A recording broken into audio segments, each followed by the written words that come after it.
गोपीजन वल्लभ गिरिवरधारी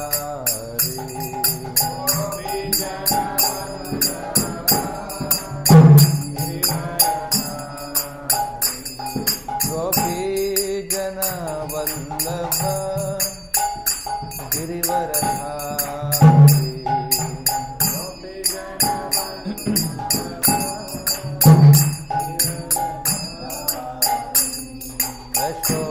यशोदनन्दन ब्रज जनरञ्जन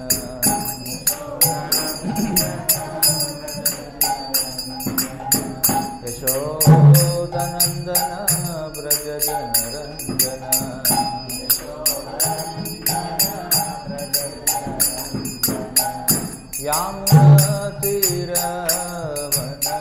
यामुनतीरवनचारी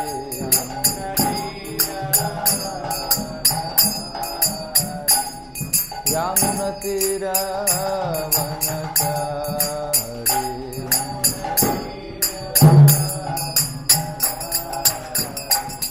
जय राधा माधव कुंज बिहारी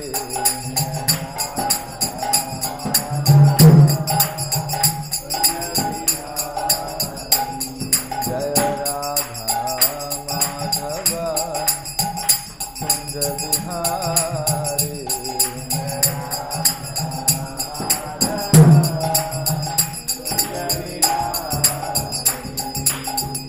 गोपीजन वल्लभ गिरिवरधारी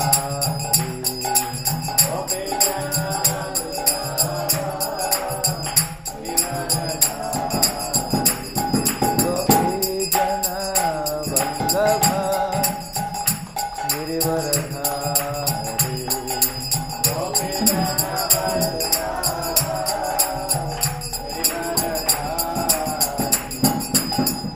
यशोदनन्दन ब्रज जनरञ्जन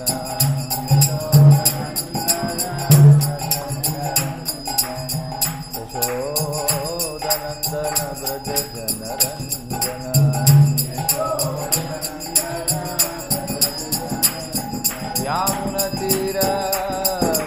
यामुनतीरवनचारी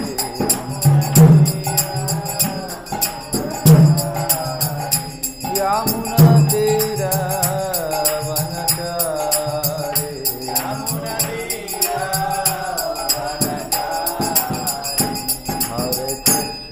हरे कृष्ण कृष्ण कृष्ण हरे हरे हरे राम राम राम हरे हरे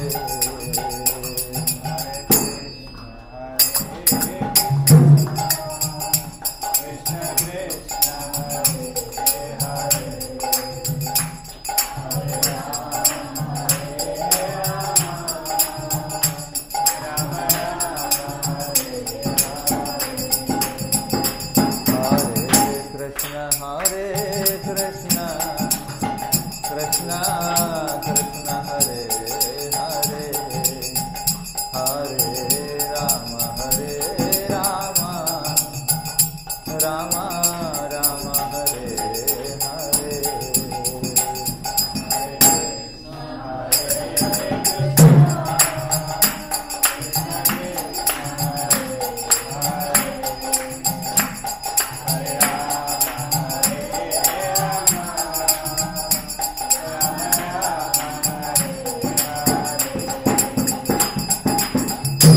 कृष्ण हरे कृष्ण कृष्ण कृष्ण हरे हरे हरे राम राम राम हरे हरे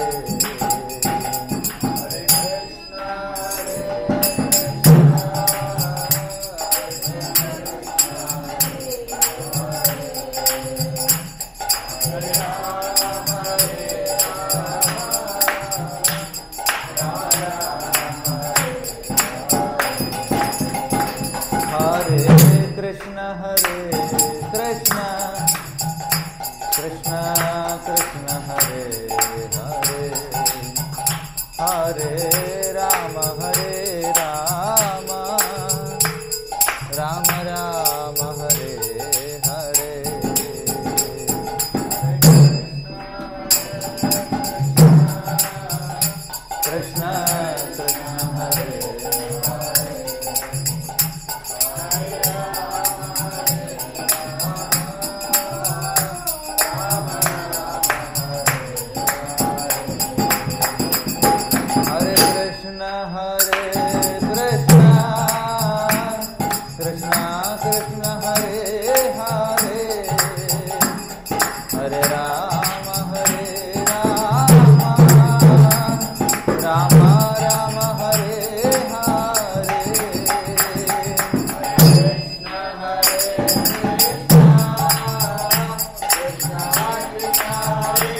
जय ओम विष्णुपाद परमहंस परिविराजकाचार्य अष्टोत्तर शत श्री श्रीमद् भक्ति वेदांत स्वामी श्रील प्रभुपाद की जय।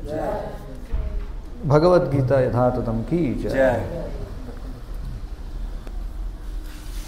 से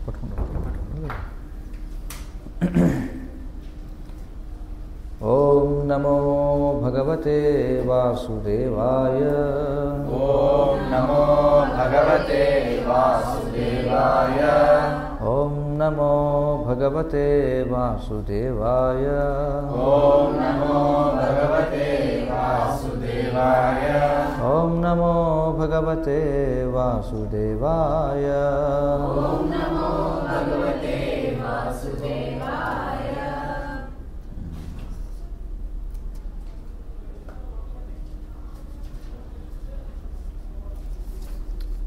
ओके,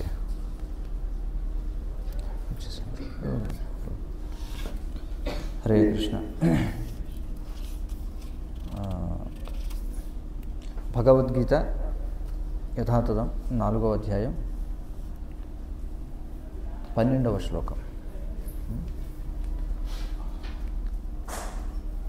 కాంక్షంతః కర్మణాం సిద్ధిం యజంతే ఇహ దేవతాః క్షిప్రం హే మానుషే లోకే సిద్ధి భవతి కర్మజా. Bhagavad Gita chapter 4 verse number 12. Okay. కాంక్షంతః కర్మణాం సిద్ధిం కాంక్షంతః కర్మణాం సిద్ధిం యజంత ఇహ దేవతా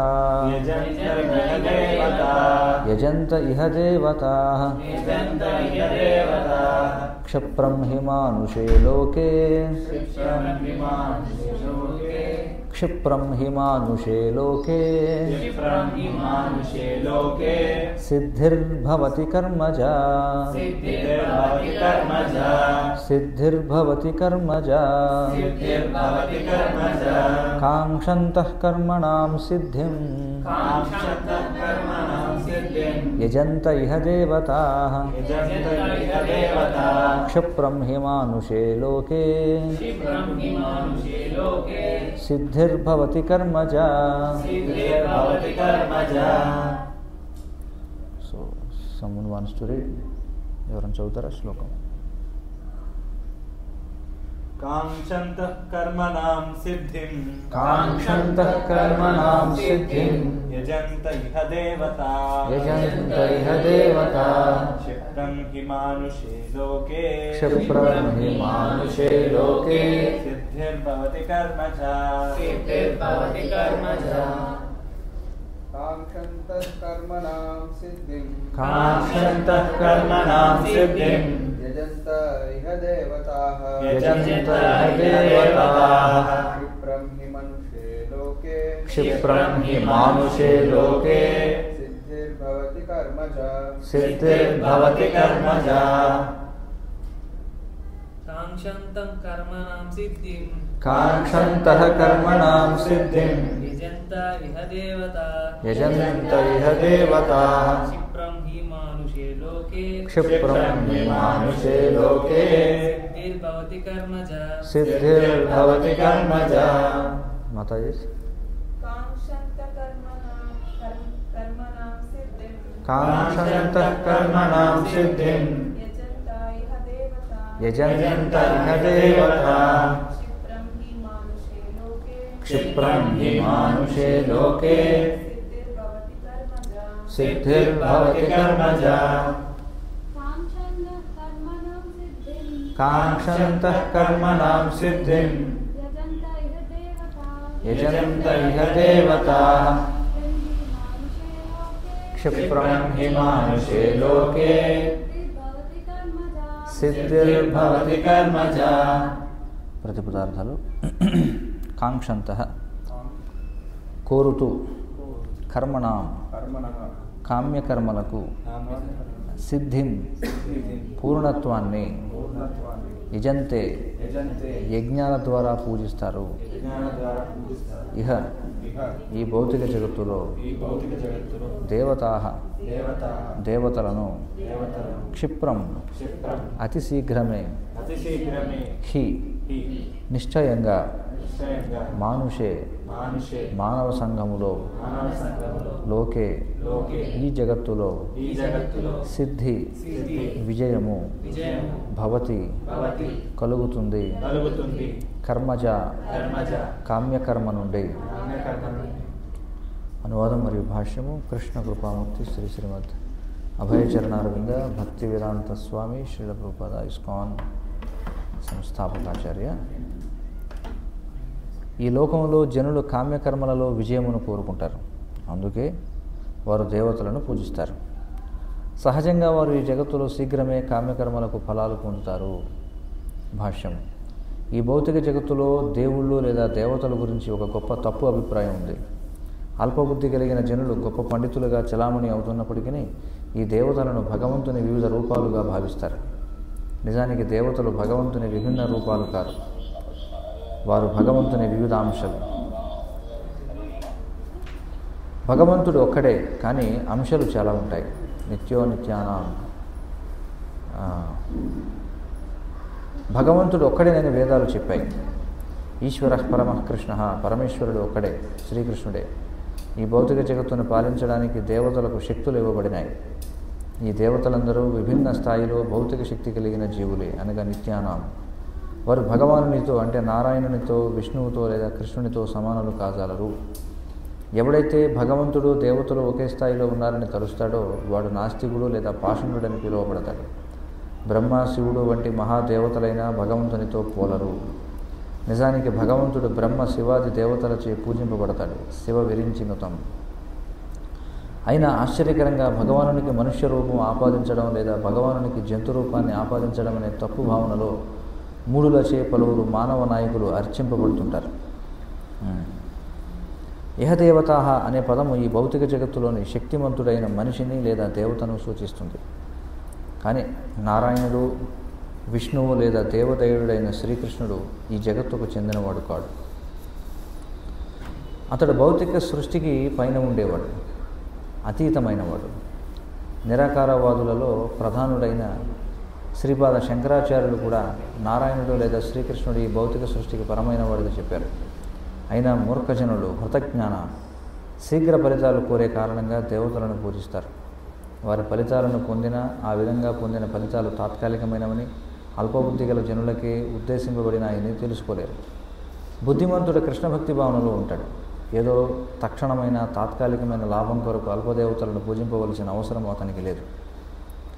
ఈ భౌతిక జగత్తుకు చెందిన దేవతలు, వారి ఆరాధకులు ఈ జగత్తు విలయంతో నశించిపోతారు. దేవతల వరాలు భౌతికమైనవి, తాత్కాలికమైనవి. భౌతిక జగత్తులు, దేవతలు, వారి ఆరాధకులతో పాటుగా అందులో ఉండే జనులు విశ్వసముద్రంలో బుడగల వంటివారు. అయినా ఈ ప్రపంచంలో మానవులు తాత్కాలికమైన భూమి, పరివారము, భోగ్య వస్తువులనే లౌకిక సంపత్తుల పట్ల పిచ్చిగా వెంటబడతారు. అటువంటి తాత్కాలికమైన విషయాలను పొందడానికి జనులు దేవతలను లేదా మానవ సంఘములోని శక్తివంతులైన మానవులను పూజిస్తారు. రాజకీయ నాయకుడిని పూజించడం ద్వారా ఏ వ్యక్తి అయినా ప్రభుత్వంలో ఏదో మంత్రి పదవిని పొందితే గొప్ప వరం సాధించినట్లుగా భావిస్తాడు. అందుకే తాత్కాలిక వరాలను పొందడానికి అతడు నామమాత్ర నాయకులను లేదా పెద్ద మనుషులకు అడుగులకు మడుగులు ఒత్తుతుంటాడు. నిజానికి వారు అటువంటివి పొందుతూనే ఉంటారు. అటువంటి మూర్ఖజనులు భౌతిక అస్తిత్వంలోని క్లేశాలకు శాశ్వత పరిష్కారాన్ని కలిగించే కృష్ణభక్తి భావనలో అభిరుచిని చూపరు. వారందరికీ ఇంద్రియ భోగమే కావాలి.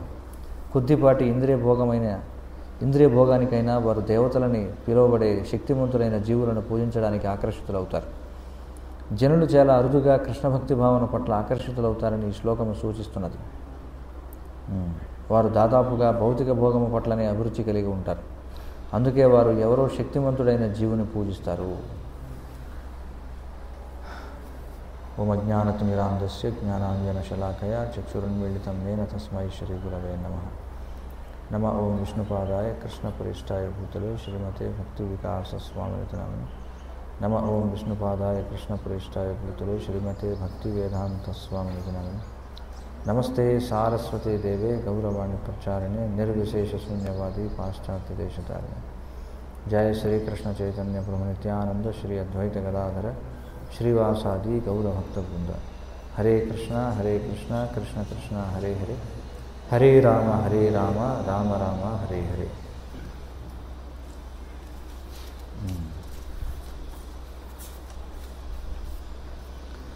చాలా ముఖ్యమైనటువంటి శ్లోకం ఇది. కాంక్షంతః కర్మణాం సిద్ధిం యజంత ఇహ దేవతాః క్షిప్రం హి మానుషే లోకే సిద్ధిర్భవతి కర్మజ అని చెప్పబడింది. అంటే ఇప్పటివరకు మనం చర్చించాం. భగవద్గీత 3 అధ్యాయాలు ముగిశాయి. 4వ అధ్యాయం దీని పేరు దివ్య జ్ఞానం అని చెప్పబడింది. మరి ఇప్పటివరకు మనకు అర్థమైన విషయం ఏమిటి? కృష్ణుడు ఎవరు? ఇంతకీ మనకేమర్థమైంది? కృష్ణుడు ఎవరు అని అడిగితే ఇక్కడ మనకేమర్థమైంది?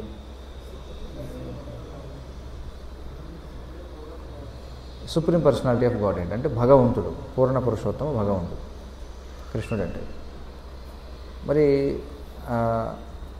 సకల దేవతలకు కూడా మూలమైనటువంటి వాడు. ఈరోజు మనం చర్చించాం ఉదయం. దేవతలందరూ కూడా మనం ఏ విధంగా అయితే రకరకాల జీవులము, దేవతలు కూడా మనలాంటి జీవులే. ఇది మనం అర్థం చేసుకోవాలి. కృష్ణుడు భగవంతుడు, అలాగే భగవంతునికి అవతారాలు అనేకమైనవి ఉన్నాయి. మరి జీవులు, దేవతలు వీళ్ళందరూ ఎవరు అంటే వీళ్ళందరూ కూడా మనలాంటి సాధారణమైనటువంటి జీవులే. కానీ వాళ్ళకి ఉన్నతమైనటువంటి పదవులు ఎందుకు ఇవ్వబడ్డాయి? ఉదాహరణగా మనం చెప్పుకున్నట్లయితే మనకి ఇక్కడ ప్రధానమంత్రిగా ఎవరైతే చెప్పబడుతున్నాడో అతడు కూడా మనలాంటి మనిషేనా కదా? అతడు కూడా ఒకప్పుడు మనలాంటి మనిషే. ఏదో అతను చేసుకునేటువంటి పనుల వల్ల, మొత్తానికి అతను చేసినటువంటి కృషి వల్ల అతడు ప్రధానమంత్రి స్థాయికి వెళ్ళాడు. అలాగే రకరకాల విభాగాలకు చెందినటువంటి అధిపతులు ఎవరైతే ఉన్నారు, రకరకాల మంత్రిత్వ శాఖలు అనేవి ఉన్నాయి మనకి కదా. ఉదయం మనం చెప్పుకున్నాం ఏవే మంత్రిత్వ శాఖలు ఉన్నాయంటే హోమ్ మినిస్ట్రీ ఉంది, అలాగే మనకి విదేశాంగ శాఖ ఉంది, పౌర విమానయాన శాఖ అంటారు, అలాగే మనకి దిగుమతుల శాఖ, భారీ పరిశ్రమల శాఖ, విద్యుత్ శాఖ, ఇలా అనేకమైనటువంటి శాఖలు ఉన్నాయి. వాటికి ఎవరైతే మంత్రులుగా ఉన్నారో వాళ్ళు కూడా మనలాంటి సాధారణ మనుషులేనా కదా? వాళ్ళు కూడా మనలాంటి సాధారణ మనుషులే. కానీ వాళ్ళు ఆ స్థాయికి ఎలా వెళ్ళారు? ఎలా వెళ్ళగలిగారు వాళ్ళు? అంటే మన దేశ రాజ్యాంగం ఏదైతే ఉందో అది కొన్ని ప్రక్రియలు చెప్పిందనమాట. ఎవరైనా ఈ స్థానానికి వెళ్ళాలి అంటే వాళ్ళకి కావాల్సిన అర్హతలు ఏమిటి?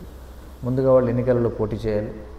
పోటీ చేసి వాళ్ళకి ఓట్లు వేస్తే వాళ్ళు నెగ్గుతారు. నెగ్గిన తర్వాత వాళ్ళు ముందుగా ఎమ్మెల్యే కానీ ఎంపీ కానీ అవుతారు. అయిన తర్వాత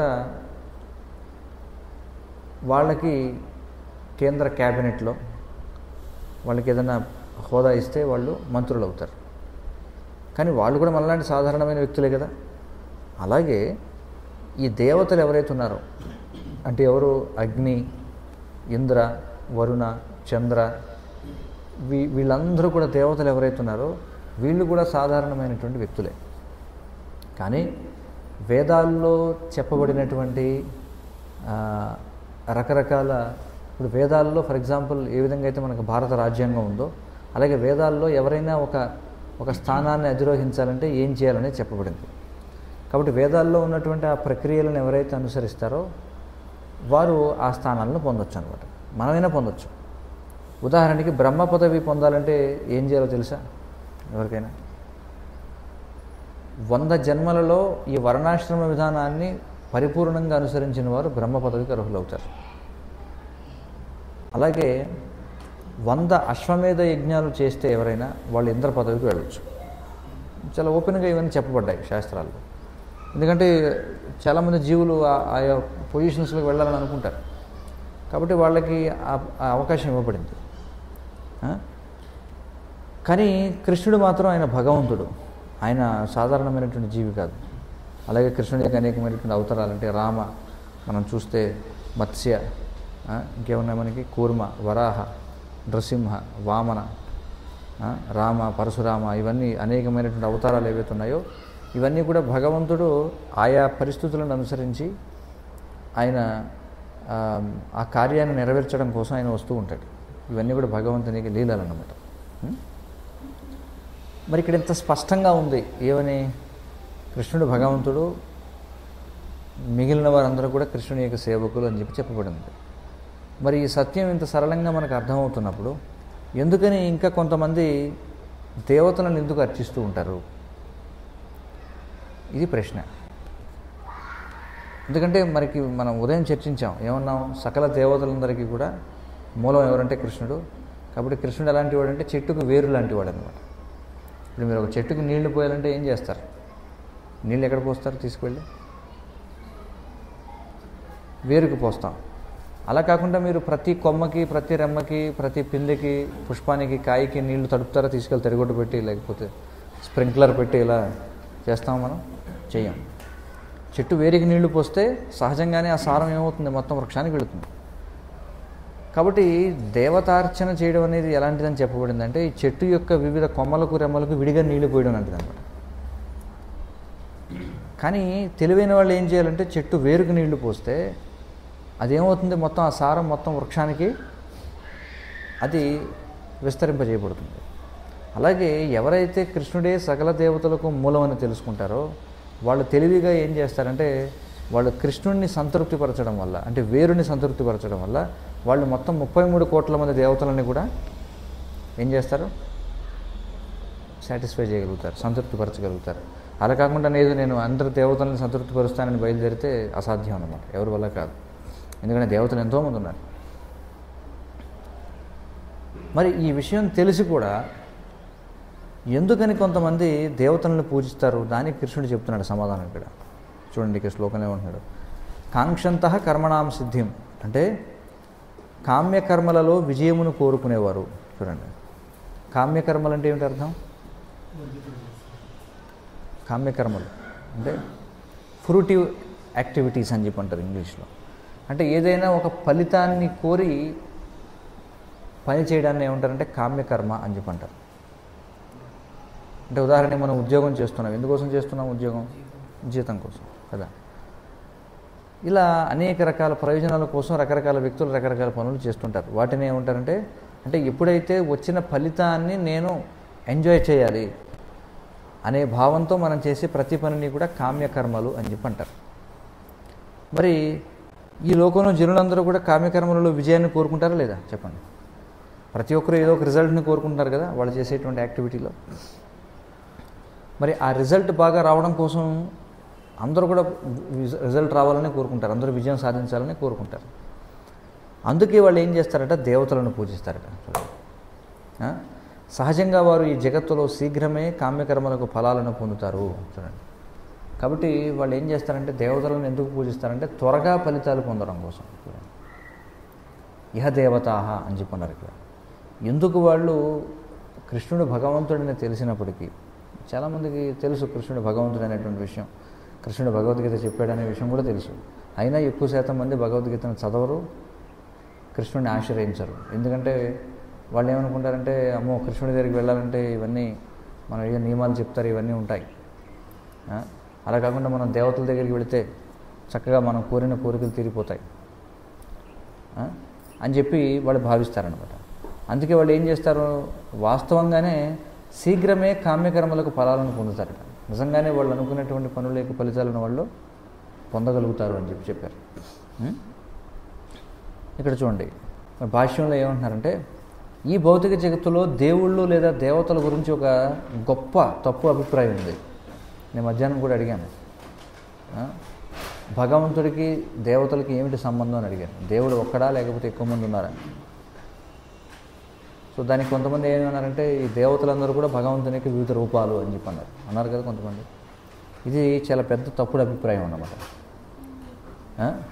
అల్పబుద్ధి కలిగిన జనులు గొప్ప పండితులుగా చలామణి అవుతున్నప్పటికీ ఈ దేవతలను భగవంతుని వివిధ రూపాలుగా భావిస్తారు. చూడండి, ఇది ఒక పెద్ద మిస్కన్సెప్షన్ అన్నమాట. ఏమిటా మిస్కన్సెప్షన్? భగవంతుడు దేవతలు ఒక్కటే అనుకోవడం ఏదైతే ఉందో అది గొప్ప మిస్కన్సెప్షన్, తప్పుడు అభిప్రాయం. అది భగవంతుడు ఒక్కడే. దీనిని బట్టి ఇతర మతాల వాళ్ళు కూడా విమర్శిస్తూ ఉంటారు. చూడండి, హిందువులకి ఎంతమంది దేవుళ్ళు ఉన్నారు, మాకు ఒకడే దేవుడు ఉన్నాడు, వీళ్ళకి ఎంతమంది దేవుళ్ళు ఉన్నారు చూడండి. అది వాస్తవమే, దేవుళ్ళు చాలామంది ఉన్నారు, కానీ భగవంతుడు ఒక్కడే. భగవంతుడు వేరు, దేవుళ్ళు వేరు, ఇది అర్థం చేసుకోవాలి. వాళ్ళు ఏమనుకుంటారంటే కృష్ణుడిని కూడా, కృష్ణుడి యొక్క అవతారాలను కూడా, అంటే విష్ణువు, నారాయణుడు మొత్తం అందరినీ కూడా ఒకే ఘాటిని కట్టేస్తారనమాట. అంటే అందరినీ కూడా ఒకే స్థాయిలో ఉన్నారని అనుకుంటారు. కానీ మనం అర్థం చేసుకోవాలి, దేవతలు వేరు, భగవంతుడు వేరు. భగవంతుడు ఒక్కడే, కానీ భగవంతుడి యొక్క సేవకులు మాత్రం కొన్ని కోట్ల మంది, అంటే అసంఖ్యాకంగా ఉన్నారండి, లెక్కలేనంత మంది ఉన్నారు. ఎందుకంటే భగవంతుడు అనంతమైన వాడు కదా. భగవంతుడు అనంతమైనటువంటి వాడు అయితే ఆయనకి పరిమితమైనటువంటి సేవకులు ఎందుకుంటారు చెప్పండి. ఇక్కడ మనం ఈ మెటీరియల్ వరల్డ్లోనే మనం చూస్తున్నాం. ఎవరైతే బాగా పెద్ద పెద్ద కోటీశ్వరులు అయినటువంటి వాళ్ళు ఉంటారో వాళ్ళకి ఎంతోమంది సర్వెంట్స్ ఉంటారు. ఉంటారా చెప్పండి, ఉంటారా లేదా? చాలామంది సేవకులు ఉంటారు. మరి అలా అయితే ఇంకా భగవంతుడికి ఎంతమంది సేవకులు ఉండాలి ఆలోచించండి ఒకసారి. కొంతమంది ఏం వాదిస్తారంటే భగవంతుడు అంటే ఒక్కడే, ఆయనకి మళ్ళీ సేవకులు, దేవతలు వీళ్ళంతా ఎవరో ఉండరని చెప్పంటారు. అప్పుడు అది భగవంతుడు అనే దానికి అర్థం లేదనమాట. చూడండి, మనం భగవంతుడిని ఎందుకు పూజిస్తామంటే ప్రతి విషయంలోనూ ఆయన మనకంటే గొప్పవాడు కాబట్టి. అవునా కదా? మనకంటే అధముడిని పూజిస్తే మనకేం వస్తుంది చెప్పండి? ఏమైనా వస్తుందా? మనకంటే ఉన్నతమైన వాడిని పూజిస్తే మనకి ఏదో లాభం వస్తుంది, కానీ మనకంటే అధముడిని పూజిస్తే ఏమైనా లాభం వస్తుందా? రాదు. మరి భగవంతుడు అందరికంటే కూడా ఉన్నతమైనటువంటి వాడు, సూపర్ మోస్ట్ అనమాట. సూపర్లేటివ్ డిగ్రీ అంటాం ఇంగ్లీష్లో కదా, మోస్ట్ అని చెప్పి అంటాం. మోస్ట్ అంటే అంతే, ఇంకా అంతకుమించి ఏమీ లేదు. కాకపోతే గుడ్, బెటర్, బెస్ట్ అని చెప్పి అంటాం. ఇలా మనకి ఇంగ్లీష్లో ఇవన్నీ చెప్తుంటారు. టాలర్, టాలెస్ట్ ఇట్లా. సో అలాగే భగవంతుడు సూపర్లేటివ్ ఇన్ ఎవరీ ఆస్పెక్ట్ అనమాట. ప్రతి దానిలో కూడా భగవంతుడు అత్యంత గొప్పవాడు. కాబట్టి భగవంతునికి అనేకమైనటువంటి సేవకులు ఉన్నారు. కాబట్టి సేవకులు, భగవంతుడు ఇద్దరు ఒక స్థాయిలో లేరు. దేవతలు వేరు, భగవంతుడు వేరు. మనం అర్థం చేసుకోవాలి. దేవతలు అసంఖ్యాకంగా ఉన్నారు, వీళ్ళనే దేవుళ్ళు అని చెప్పి అంటారు. కానీ భగవంతుడు మాత్రం ఒక్కడే. ఇది మనం అర్థం చేసుకోవాలి. ఇక్కడ చెప్తున్నారు, నిజానికి దేవతలు భగవంతుని విభిన్న రూపాలు కాదు, వారు భగవంతుని వివిధ అంశాలు. చూడండి, భగవంతుడు ఒక్కడే, కానీ అంశాలు చాలా ఉంటాయి. నిత్యో నిత్యానాం, భగవంతుడు ఒక్కడేనని వేదాలు చెప్పాయి. చూడండి, ఈశ్వర పరమః కృష్ణ, పరమేశ్వరుడు ఒక్కడే, శ్రీకృష్ణుడే. చూడండి, పరమః అంటే ఏమిటి అర్థం? సూపర్ మోస్ట్ అని అర్థం. పరమః అని చెప్పి అంటాం. మనం భౌతిక ప్రపంచంలో కూడా వ్యవహారికంగా వాడుతుండే, వీడు పరమ మూర్ఖుడండి వీడు అని చెప్పి అంటాం కదా. పరమ అని వాడేమంటే అర్థం ఏంటి? మోస్ట్ అనమాట. ఇంక వీడికంటే గొప్పవాడు ఎవడు లేడు. సో అది ఇక్కడ విషయం. ఈ దేవతలందరూ ఏం చేస్తారు? ఇందాక మనం చెప్పుకున్నట్టుగా విభిన్న స్థాయిలో భౌతిక శక్తి కలిగిన జీవులే. చూడండి, వీళ్ళందరూ కూడా వాళ్ళ యాక్టివిటీస్కి తగినట్టుగా వాళ్ళకి కొన్ని శక్తులు ఇవ్వబడ్డాయి అన్నమాట. ఏ విధంగా అయితే మనకి గవర్నమెంట్లో అనేక రకాల ఆఫీసర్స్ ఉంటారు, డిఫరెంట్ ర్యాంక్స్ అని చెప్పి అంటాం కదా. అవునా కదా? చాలా ర్యాంక్స్ ఉంటాయి. ఒక్కొక్క ర్యాంక్కి ఒక్కొక్క పవర్ ఉంటుంది. అర్థమవుతుంది కదా? ఇప్పుడు ఫస్ట్ ప్యూన్ ఉన్నాడు అనుకోండి, ప్యూన్కి ఒక లెవెల్ ఆఫ్ పవర్ ఉంటుంది. లేదా వాడికంటే పైన ఎవరు ఉంటారు ఆఫీసుల్లో మనం చూస్తే? క్లర్క్ ఉంటాడు, హెడ్ క్లర్క్ ఒకడు ఉంటాడు, లేకపోతే మేనేజర్ ఉంటాడు, జనరల్ మేనేజర్ ఉంటాడు. ఇంకా వాడికంటే పైన ఎవరో డైరెక్టర్ ఉంటాడు, వాడికంటే పైన సిఎఫ్ఓ ఉంటాడు, వాడికంటే పైన సిఇఓ ఉంటాడు. ఇలా ఉంటారు, రకరకాలుగా ఉంటారు. సో పైకి వెళ్ళే ముందే వాళ్ళ పవర్ పెరుగుతుంది అనమాట. మరి ఈ దేవతలందరికీ కూడా ఈ శక్తి ఎక్కడి నుంచి వస్తుంది? ఎవరు ఇస్తున్నారు ఆ శక్తిని? భగవంతుడే ఇస్తున్నాడు దేవతలందరికీ కూడా శక్తి. అర్థమవుతుంది కదా? కాబట్టి ఇక్కడ ఏమంటున్నారంటే శాస్త్రాల్లో ఎవరైతే భగవంతుడు, దేవతలు ఒకే స్థాయిలో ఉన్నారని అనుకుంటారో వాడు నాస్తికుడు లేదా పాషండుడు అని పిలువబడతారట. చూడండి, నాస్తికులు అంటే మనమేమనుకుంటాం? భగవంతుడు లేడు అని చెప్పేవాడు నాస్తికుడు అని మనం అనుకుంటాం. కానీ ఇక్కడ నాస్తికుడు అంటే ఎవరని అంటున్నారంటే దేవతలు, భగవంతుడు ఇద్దరు కూడా ఒకటే అనుకునేవాడిని కూడా నాస్తికుడు అంటారు. బ్రహ్మ, శివుడు వంటి మహాదేవతలైన భగవంతునితో పోలరు. చూడండి, వాళ్ళను కూడా భగవంతునితో సమానంగా మనం భావించకూడదు. నిజానికి భగవంతుడు బ్రహ్మ శివాది దేవతలచే పూజింపబడతాడు. మనకి భాగవతంలో చెప్పబడింది శివ విరించి నుతం అని చెప్పి. శివ అంటే శివుడు మనకు తెలిసింది, విరించి అంటే ఎవరు? బ్రహ్మదేవుడు. వీళ్ళు కూడా భగవంతుణ్ణి పూజిస్తారు. అయినా ఆశ్చర్యకరంగా భగవానునికి మనుష్య రూపం ఆపాదించడం లేదా భగవానునికి జంతు రూపాన్ని ఆపాదించడం అనే తప్పు భావనలో మూడులచే పలువురు మానవ నాయకులు అర్చింపబడుతుంటారు. చూడండి, దీన్ని ఏమంటారంటే యాంథ్రపోమార్ఫిజం అండ్ జూమార్ఫిజం అని చెప్పి.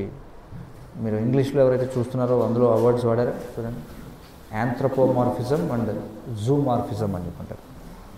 అంటే కొంతమంది మూర్ఖులు ఏమనుకుంటారంటేనట భగవంతుడికి వాస్తవంగా రూపం లేదు, కానీ వీళ్ళు ఒక మానవ రూపాన్ని కట్టపెట్టారనుకుంటారట.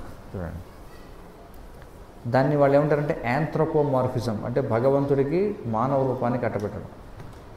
ఇక తర్వాత జూమార్ఫిజం అంటే ఏమిటంటే భగవంతుడికి ఒక జంతు రూపాన్ని ఇచ్చారు అని చెప్పి అనుకుంటారు.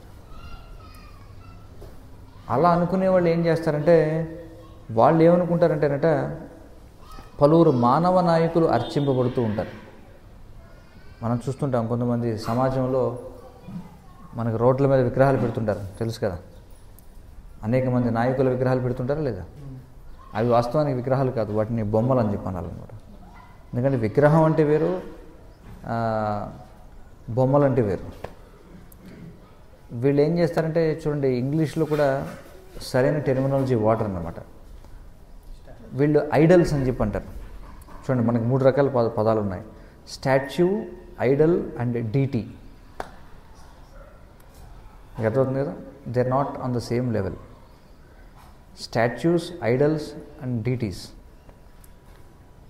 ఏవైతే రోడ్ల మీద మనం చూసేవి ఏవైతే ఉంటాయో వాటిని ఐడల్స్ అని చెప్పి అనాలన్నమాట, లేదా స్టాచ్యూస్ అని చెప్పి అనాలి. వాస్తవానికి స్టాచ్యూస్ అంటే అర్థం ఏంటంటే కదలకుండా ఒకే చోట ఉండే వాటిని స్టాచ్యూస్ అంటారు. బొమ్మ అని చెప్పి అంటాం.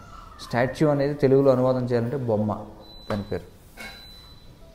కానీ డీటీ అంటే అర్థం ఏమిటంటే ఆలయంలో పూజింపబడేదాన్ని డీటీ అని చెప్పి అంటారు, అంటే విగ్రహము అని చెప్పి అంటారు. రెండింటికి చాలా తేడా ఉందన్నమాట. Statues and idols they cannot reciprocate to their worshippers. చాలామంది విగ్రహారాధనని విమర్శించే వాళ్ళు కూడా ఏమంటారంటే వీళ్ళు ఏమంటారంటే ఐడల్ వర్షిప్ చేస్తున్నారని చెప్పి అనుకుంటారు. We are not doing idol worship, we are doing deity worship. ఇక్కడ విగ్రహము అనేటువంటి పదాన్ని మనం అర్థం చేసుకోవాలి. వి ప్లస్ గ్రహము అని చెప్పి అన్నారు, 2 పదాల యొక్క కాంబినేషన్ అనమాట. గ్రహణ అంటే అర్థం ఏమిటి? గ్రహణం, రిసీవింగ్. వి అంటే విశేషమైనటువంటి అని అర్థం. విశేషమైనటువంటి గ్రహణ శక్తిని కలిగి ఉన్నదాన్ని విగ్రహము అని అంటారు. మీకు అర్థమవుతుందా? విశేషమైన గ్రహణ శక్తి అంటే అర్థం ఏమిటంటే సాధారణంగా మనుషులమైనటువంటి మనకి ఎవరైనా ఆహారం ఇచ్చారనుకోండి, మనం ఏం చేస్తాం? నోటితో తింటాం దాన్ని, అంతేనే కదా. కానీ విగ్రహము అంటే విశేషమైనటువంటి గ్రహణ శక్తి అంటే దానికి మనకి బ్రహ్మ సంహితలో మనం చూస్తే బ్రహ్మదేవుడు ఏమని చెప్తారంటే అంగానీయస్య సకలేంద్రియ వృత్తిమంతి పశ్యంతి పాంతి కలయంతి చిరంజగంతి ఆనంద చిన్మయ సదుజ్వల విగ్రహస్య గోవిందమాది పురుషం తమహం భజామి అని చెప్పంటాడు.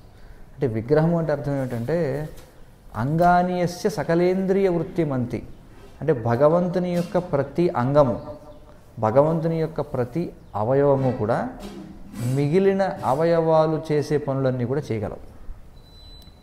మనం కేవలం నోటితోనే తినగలం. కళ్ళతో తినగలమా? చెవులతో తినగలమా? చేతులతో తినగలమా? కాళ్ళతో తినగలమా? లేదు, అలా మనం చేయలేం. కానీ భగవంతుడు అంటే ఏమిటంటే ఆయన ఒక అవయవంతో మిగిలిన అవయవాలు చేయగలిగిన పనులన్నీ కూడా చేయగలరు అనమాట.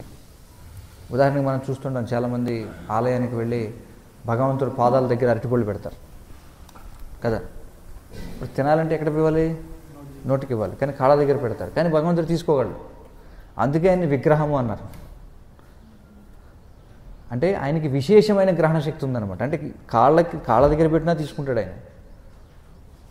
అసలు మీరు పెట్టకుండా ఊరికే ఆయనకి ఎదురుగుంటా పెట్టి, స్వామి నేనేదో నా శక్తి కొలది ఇదిగో ఏదో ఒక డజన్ అట్టిపళ్ళు తెచ్చాను నీకు, కాబట్టి దయచేసి నాకు అర్హత లేకపోయినా సరే నన్ను దయచేసి పవిత్రం చేయడం కోసం నేనేదో ప్రేమతో ఇచ్చిన దాన్ని దయచేసి స్వీకరించు అని అన్నాం అనుకోండి, మనం చెప్పినటువంటి మాట ఏదైతే ఉంటుందో దాని ద్వారా తినగలడు, అంటే చెవుల ద్వారా కూడా తినగలడు. ఇంకొక విశేషం ఏంటంటే భగవంతుడు చూపు ద్వారా తినగలడు. లేకపోతే మనకి భగవంతుడికి ఏమిటి తేడా చెప్పండి? భగవంతుడు కూడా కేవలం నోటితోనే తింటాడు అనుకుంటే మనకంటే భగవంతుడు ఏ విధంగా గొప్పవాడు? అదే శాస్త్రాలు చెప్తున్నాయి. భగవంతుడు చూసి తినగలడు, చెవులతో విని తినగలడు. అంటే తినమని మనం చెప్పేటువంటి మాట ద్వారా తినగలడు, చూడడం ద్వారా తినగలడు, వాసన చూసి తినగలడు, స్పృశించి తినగలడు, కాళ్ళతో దాన్ని స్పృశించి కూడా తినగలడు. అది విశేషం అన్నమాట.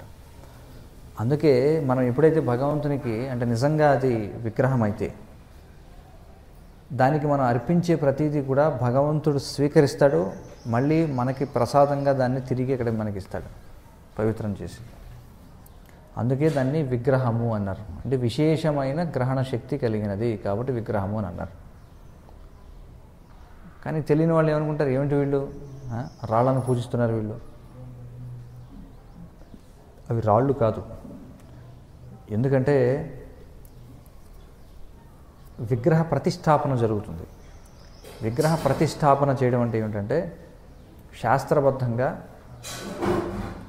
ఒక ఏదైతే శిల ఉందో దానిని శాస్త్రంలో చెప్పబడతాయి. కృష్ణుని యొక్క రూపం ఎలా ఉండాలి, రాముని యొక్క రూపం ఎలా ఉండాలి, అది ఎంత ఎత్తు ఉండాలి, దాన్ని ఎలా చెక్కాలి, ఏమిటన్ని కొలతలు ఉంటాయన్నమాట. ఆ కొలతలను బట్టి దాన్ని తయారు చేసి వాళ్ళు ఏం చేస్తారంటే భగవంతుడిని ఆహ్వానిస్తారనమాట. భగవంతుడా దయచేసి మీరు ఈ విగ్రహంలో మీరు ఈ విగ్రహానికి ఆహ్వానిస్తారు, మీరు వచ్చి ఆవాహన చేయండి దీన్ని. అంటే దీన్ని మీ యొక్క రిప్రజెంటేటివ్గా ఎంపవర్ చేయండి అని ప్రార్థన చేస్తారనమాట. సో ఇదంతా పెద్ద ప్రక్రియ ఉంటుంది వేదాల్లో. ఆ ప్రక్రియ ద్వారా ఏం చేస్తారు, ఆ యొక్క దేవతను అంటే భగవంతుడిని ఆహ్వానించి ఆ విగ్రహంలో ఆవాహన చేస్తారు. కాబట్టి అప్పటి నుంచి మనం చాలా జాగ్రత్తగా ఒక మనిషికి ఏ విధంగా అయితే మనం సేవ చేస్తామో ఆ విధంగా మనం విగ్రహానికి సేవ చేయాలి. అలా చేస్తేనే అందులో ఆ విగ్రహంలో ఆ యొక్క శక్తి ఉంటుంది, లేకపోతే ఉండదు. అంటే భగవంతుడు ఎందుకంటే ఆయన ఎందుకు రావాలి? మనం ఇచ్చే ఏదో కొంచెం కిచిడి మనం పెట్టే అరటిపండు తినడానికి ఆయన రావాలా చెప్పండి? ఆయన ఏమన్నా ఆకలితో ఉన్నాడా ఏమిటి? లేడు కదా. కానీ వస్తాడు ఆయన, ఎందుకని పిలిచాం కాబట్టి. కానీ పిలిచిన తర్వాత మనం ఒకవేళ పిలిచిన తర్వాత విగ్రహ ప్రతిష్టాపన జరిగిన తర్వాత ఏముందలే రాయే కదా అన్నట్టుగా మనం వ్యవహరించామనుకోండి, అక్కడ ఉండడు ఆయన, అంతే. Simple as that. సో కాబట్టి అది విగ్రహము అంటే అర్థం. అది వీళ్ళు ఏమంటారంటే విగ్రహారాధన చేస్తున్నారు అది ఇది అని చెప్పి విమర్శిస్తారు. కానీ రోడ్ల మీద ఉన్నటువంటి బొమ్మలకేమో వాళ్ళు ఏం చేస్తారు, దండలే వేస్తుంటారు. వేస్తారా లేదా చెప్పండి? రోడ్ల మీద మనం అనేక రకాల రాజకీయ నాయకులు, గాంధీ, నెహ్రూ, రాజీవ్ గాంధీ, లేకపోతే ఇందిరాగాంధీ, లేకపోతే అంబేద్కర్, లేకపోతే జగ్జీవన్ రామ్, లేకపోతే జ్యోతిబా పూలే అని, లేకపోతే అనేక మంది అదే కాంగ్రెస్ పార్టీకి చెందిన వాళ్ళు, ఎన్టీఆర్ కదా, పివి నరసింహారావు, వాళ్ళు వీళ్ళు మొత్తం వాళ్ళందరినీ తీసుకెళ్ళి రోడ్డు మీద నిలబెడతారు. ఒక విధంగా చూస్తే ఏమనిపిస్తుంది అంటే వీళ్ళని రోడ్డు మీద నిలబెట్టడం మంచిదే ఏమో అనిపిస్తుంది. ఎందుకంటే వాళ్ళు చేసిన పనులకి వాళ్ళని ఎండలో నుంచో పెట్టాలన్నమాట తీసుకెళ్ళి. అర్థమవుతుంది కదా. సో వాళ్ళని ఏం చేస్తారంటే రోడ్ల మీద చూడండి, ఇప్పుడు మీకు అత్యంత మీరు ప్రేమించే వ్యక్తి ఎవరైనా ఉంటే రోడ్డు మీద నిలబెడతారు తీసుకెళ్ళి. నిలబెడతామని రోడ్డు మీద తీసుకెళ్ళి లేదు. భగవంతుని ఎక్కడ పెడతాం? తీసుకెళ్ళి ఆలయంలో పెడతాం. కాబట్టి ఒక విధంగా వాళ్ళు చేసేది మంచి పని అని చెప్పాలి మనం. సంవత్సరానికి ఒకసారి వాళ్ళ ఏదైతే వాళ్ళు చనిపోయిన రోజు పుట్టినరోజులు వస్తాయో మున్సిపాలిటీ వాడు ఇంత గరుకు బ్రష్ వాడు తీసుకొస్తాడు. ఎందుకంటే సంవత్సరం అంతా ఏం చేస్తే పిట్టలు అవి రెట్లు వేస్తాయి వాటి మీద కదా, మొత్తం ట్రాఫిక్, దుమ్ము, ఎండ, వేడి మొత్తం అంతా నల్లగా అయిపోతుంది. సంవత్సరానికి ఒకసారి మున్సిపాలిటీ వాళ్ళు ఆ రోడ్లు క్లీన్ చేసి బ్రష్ తీసుకొచ్చి బాగా గోకి దాన్ని బాగా పెయింటింగ్ వేసి ఒకరోజు దానికి శుభ్రంగా కడిగి దండ వేస్తారన్నమాట రోజు. ఒక విధంగా వాళ్ళు చేసిన కర్మకు వాళ్ళు అనుభవిస్తున్నారని అనుకోవాలి మనం. అర్థమవుతుంది కదా. సో కాబట్టి భగవంతుడిని అంగీకరించకుండా సామాజిక సేవ చేస్తే జరిగేది అదే, చివరికి రోడ్డు మీద నిలబెడతారు మనం తీసుకెళ్ళి. సో కాబట్టి దాన్ని ఐడల్ వర్షిప్ అంటాం. దీన్ని రోడ్ల మీద నిలబెట్టి చేసేదాన్ని ఐడల్ వర్షిప్ అంటాం. కానీ మందిరంలో జరిగేదాన్ని డీటీ వర్షిప్ అనాలి. కానీ అన్ఫార్చునేట్గా ఇంగ్లీష్ న్యూస్ పేపర్స్ అన్నిటిలో కూడా ఏమని రాస్తారంటే ఐడల్ వర్షిప్ అని రాస్తారు. Idol worship in the temple అని రాస్తారు. No, that word should not be used. Deity worship in the temple. ఆ ఇంగ్లీష్లో డైటీ అని చెప్పి అంటారు, కొన్ని చోట్ల డీటీ అంటారు. అది వాస్తవానికి అది దేవత అనే పదం నుంచి వచ్చింది, డీటీ అనే పదం ఇంగ్లీష్లో కూడా. అదవుతుంది కదా. తెలుగు మన ఏదైతే మన భాషలో దేవత అని చెప్పి అంటామో, దైవత అనే పదం ఏదైతే ఉందో అదే డైటీ చెప్పంటారు, డీటీ అనే పదం వచ్చింది. సో కాబట్టి మనం ఇక్కడ అర్థం చేసుకోవాలి ఏమిటంటే, వీళ్ళు ఏం చేస్తారంటే పలువురు మానవ నాయకులు అర్చింపబడుతూ ఉంటారు. మనం చూస్తున్నాం కదా, ముఖ్యంగా భారతదేశంలో. వీళ్ళు ఏం చేస్తారంటే ఆలయాల్లో ఉన్నటువంటి విగ్రహాలనేమో వీళ్ళు రాళ్ళు అని చెప్పి, జీవం లేని ఇవి అని చెప్పి విమర్శిస్తూ, రోడ్ల మీద పెట్టిన వాటికి మాత్రం వీళ్ళు పూజ చేస్తూ ఉంటారు. చూడండి, అనేక రకాలు చేస్తుంటారు, అభిషేకాలు చేస్తుంటారు, అవి ఇవి చేస్తుంటారు, అన్నీ చేస్తుంటారు. సో అది తప్పు. ఎక్కడైతే కొన్ని ఇతర మత విధానాల్లో ఈ విధంగా విగ్రహారాధన నిరసించబడిందో, అది ఎవరిని నిరసించారంటే దాన్ని నిరసించారు, రోడ్ల మీద పెట్టేవాటిని. ఉదాహరణకి ఇస్లాంలో మనం చూస్తే, ఇస్లాం యొక్క చరిత్రలో మనం చూస్తే, ఇప్పుడు ఏదైతే మెక్కా ఏదైతే ఉందో కదా, సౌదీ అరేబియాలో మక్కా ఏదైతే ఉందో, అక్కడ మనం చూస్తే కాబా అనేటువంటి ఒక నల్లని ఒక బ్లాక్ లాగా కనిపిస్తుంటుంది మీరు చూస్తే. మహమ్మద్ వచ్చే నాటికి అక్కడ దాదాపుగా 360 విగ్రహాలు ఉన్నాయట. అంటే అప్పటికే విగ్రహారాధన జరుగుతూ ఉంది అక్కడ. ఉండొచ్చు. విషయం ఏమిటంటే, ఎందుకని మహమ్మద్ వాటిని విగ్రహారాధన నిరసించాడు అంటే, ఎప్పుడైతే విగ్రహారాధన అనే దాంట్లో స్టాండర్డ్స్ అనేవి పడిపోతాయో చూడండి, అవి ఏమైపోతాయి, రోడ్డు మీద పెట్టిన బొమ్మలాగా అయిపోతాయి. చూడండి, చాలా చోట్ల మనం చూస్తుంటాం, వాడు ఒక పెద్ద ఇల్లు కట్టుకుంటాడు, బయట ఒక మంచి గార్డెన్ వేసి అందులో కృష్ణుడి విగ్రహం పెడతాడు, కృష్ణుడి బొమ్మ విగ్రహం అనకూడదు. But that's not proper. నువ్వు బయట ఉండు, కృష్ణుడు లోపల పెట్టు అవసరం అయితే. అంతేకాని నీకేదో ద్వారపాలకుడు అన్నట్టుగా తీసుకెళ్ళి బయట పెడతావా, తీసుకెళ్ళి. That's not correct. రకరకాల ఏదో డెకరేటివ్ ఐటమ్ లాగా కన్సిడర్ చేస్తారు. That's not proper.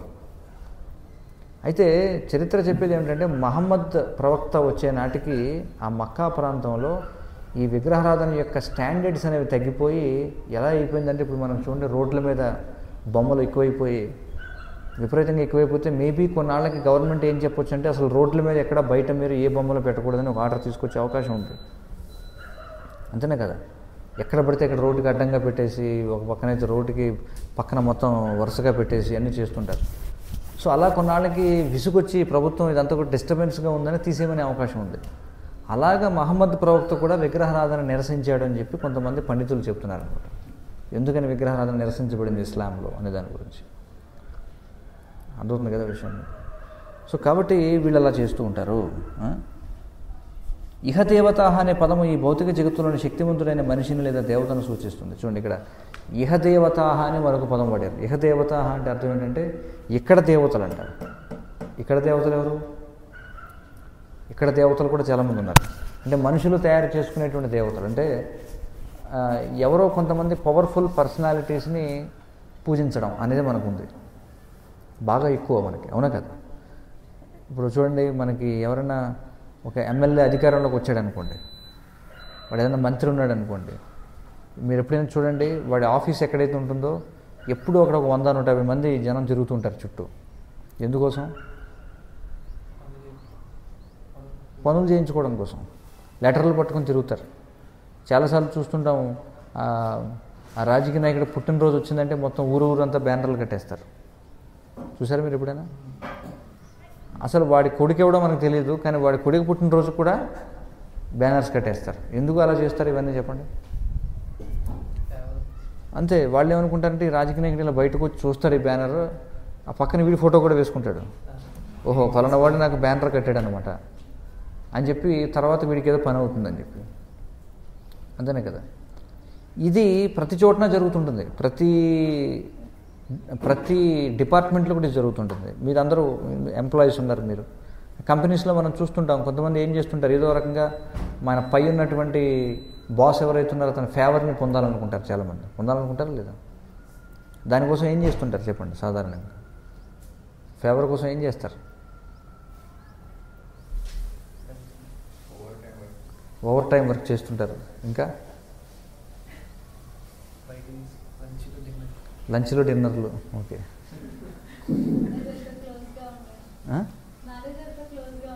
మేనేజర్తో క్లోజ్గా ఉండడం,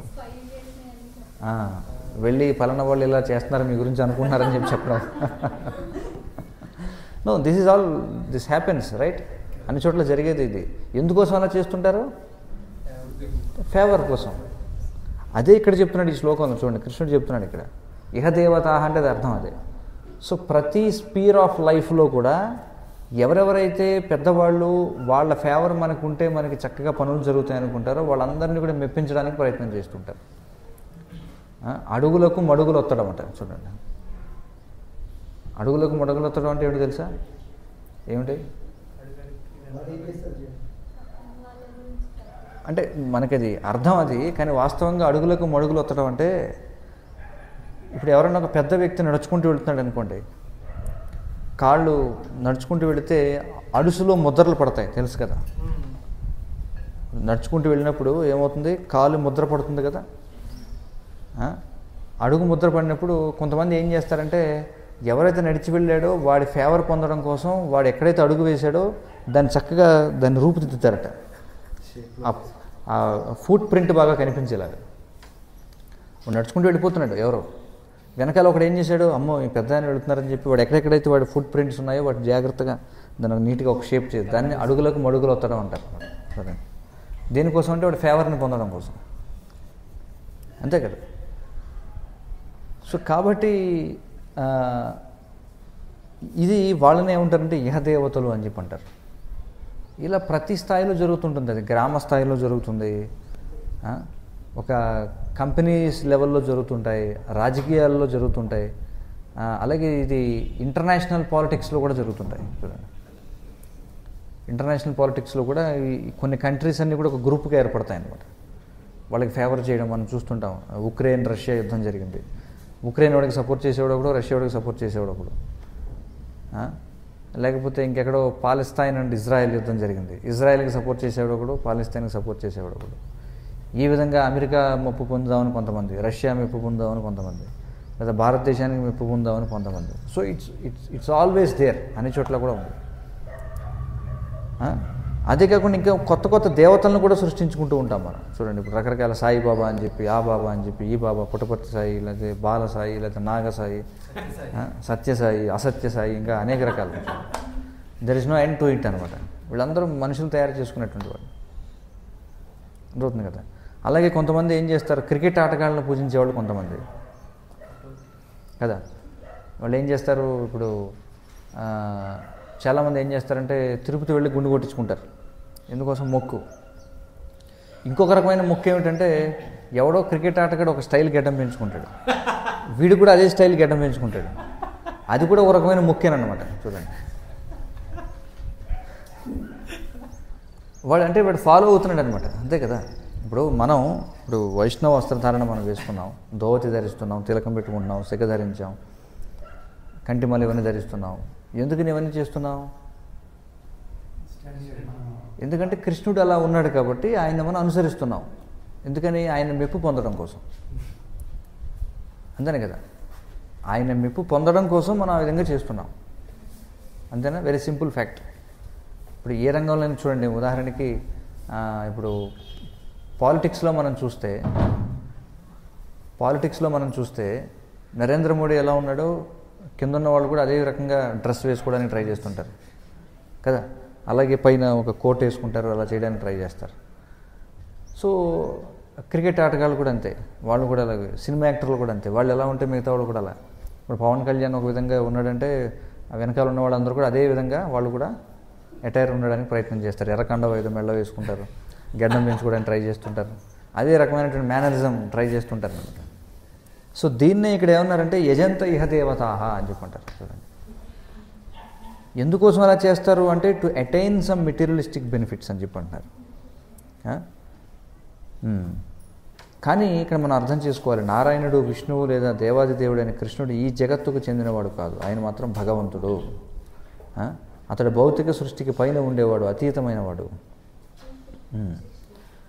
శ్రీపాద శంకరాచార్యుల వారు కూడా ఏమన్నారట, నారాయణ పరో వ్యక్తాత్ అని చెప్పన్నారట. అంటే నారాయణుడు లేదా కృష్ణుడు ఈ భౌతిక సృష్టికి పరమైనటువంటి వాడు అని చెప్పారట. అయినా సరే మూర్ఖజనులు ఏం చేస్తారట, త్వరగా ఫలితాలు పొందడం కోసం దేవతలను పూజిస్తారని చెప్తున్నారు. ఇక్కడ మరొక ఉదాహరణ చెప్పొచ్చు. సాధారణంగా మీరు చూస్తే ఎందుకని ఎమ్మెల్యేల దగ్గర, ఎంపీల దగ్గర, మంత్రుల దగ్గర జనం గుమికూడతారు చెప్పండి? అంటే యాజ్ పర్ ప్రోటోకాల్ మనం వెళ్ళాల్సి వస్తే, యాజ్ పర్ గవర్నమెంట్ సిస్టమ్ ప్రకారం వెళ్ళాల్సి వస్తే లేట్ అవుతుందనేటువంటి ఇదితో ఎమ్మెల్యేతో ఫోన్ చేయించితే పని అయిపోతుంది, అంతే కదా. లేకపోతే కొన్నిసార్లు మనం చూస్తాం, లంచం ఇచ్చేసామనుకోండి పని అయిపోతుందా లేదా? సేమ్ ఇదే కాన్సెప్ట్ దేవతలకు కూడా వర్తిస్తుంది అనమాట.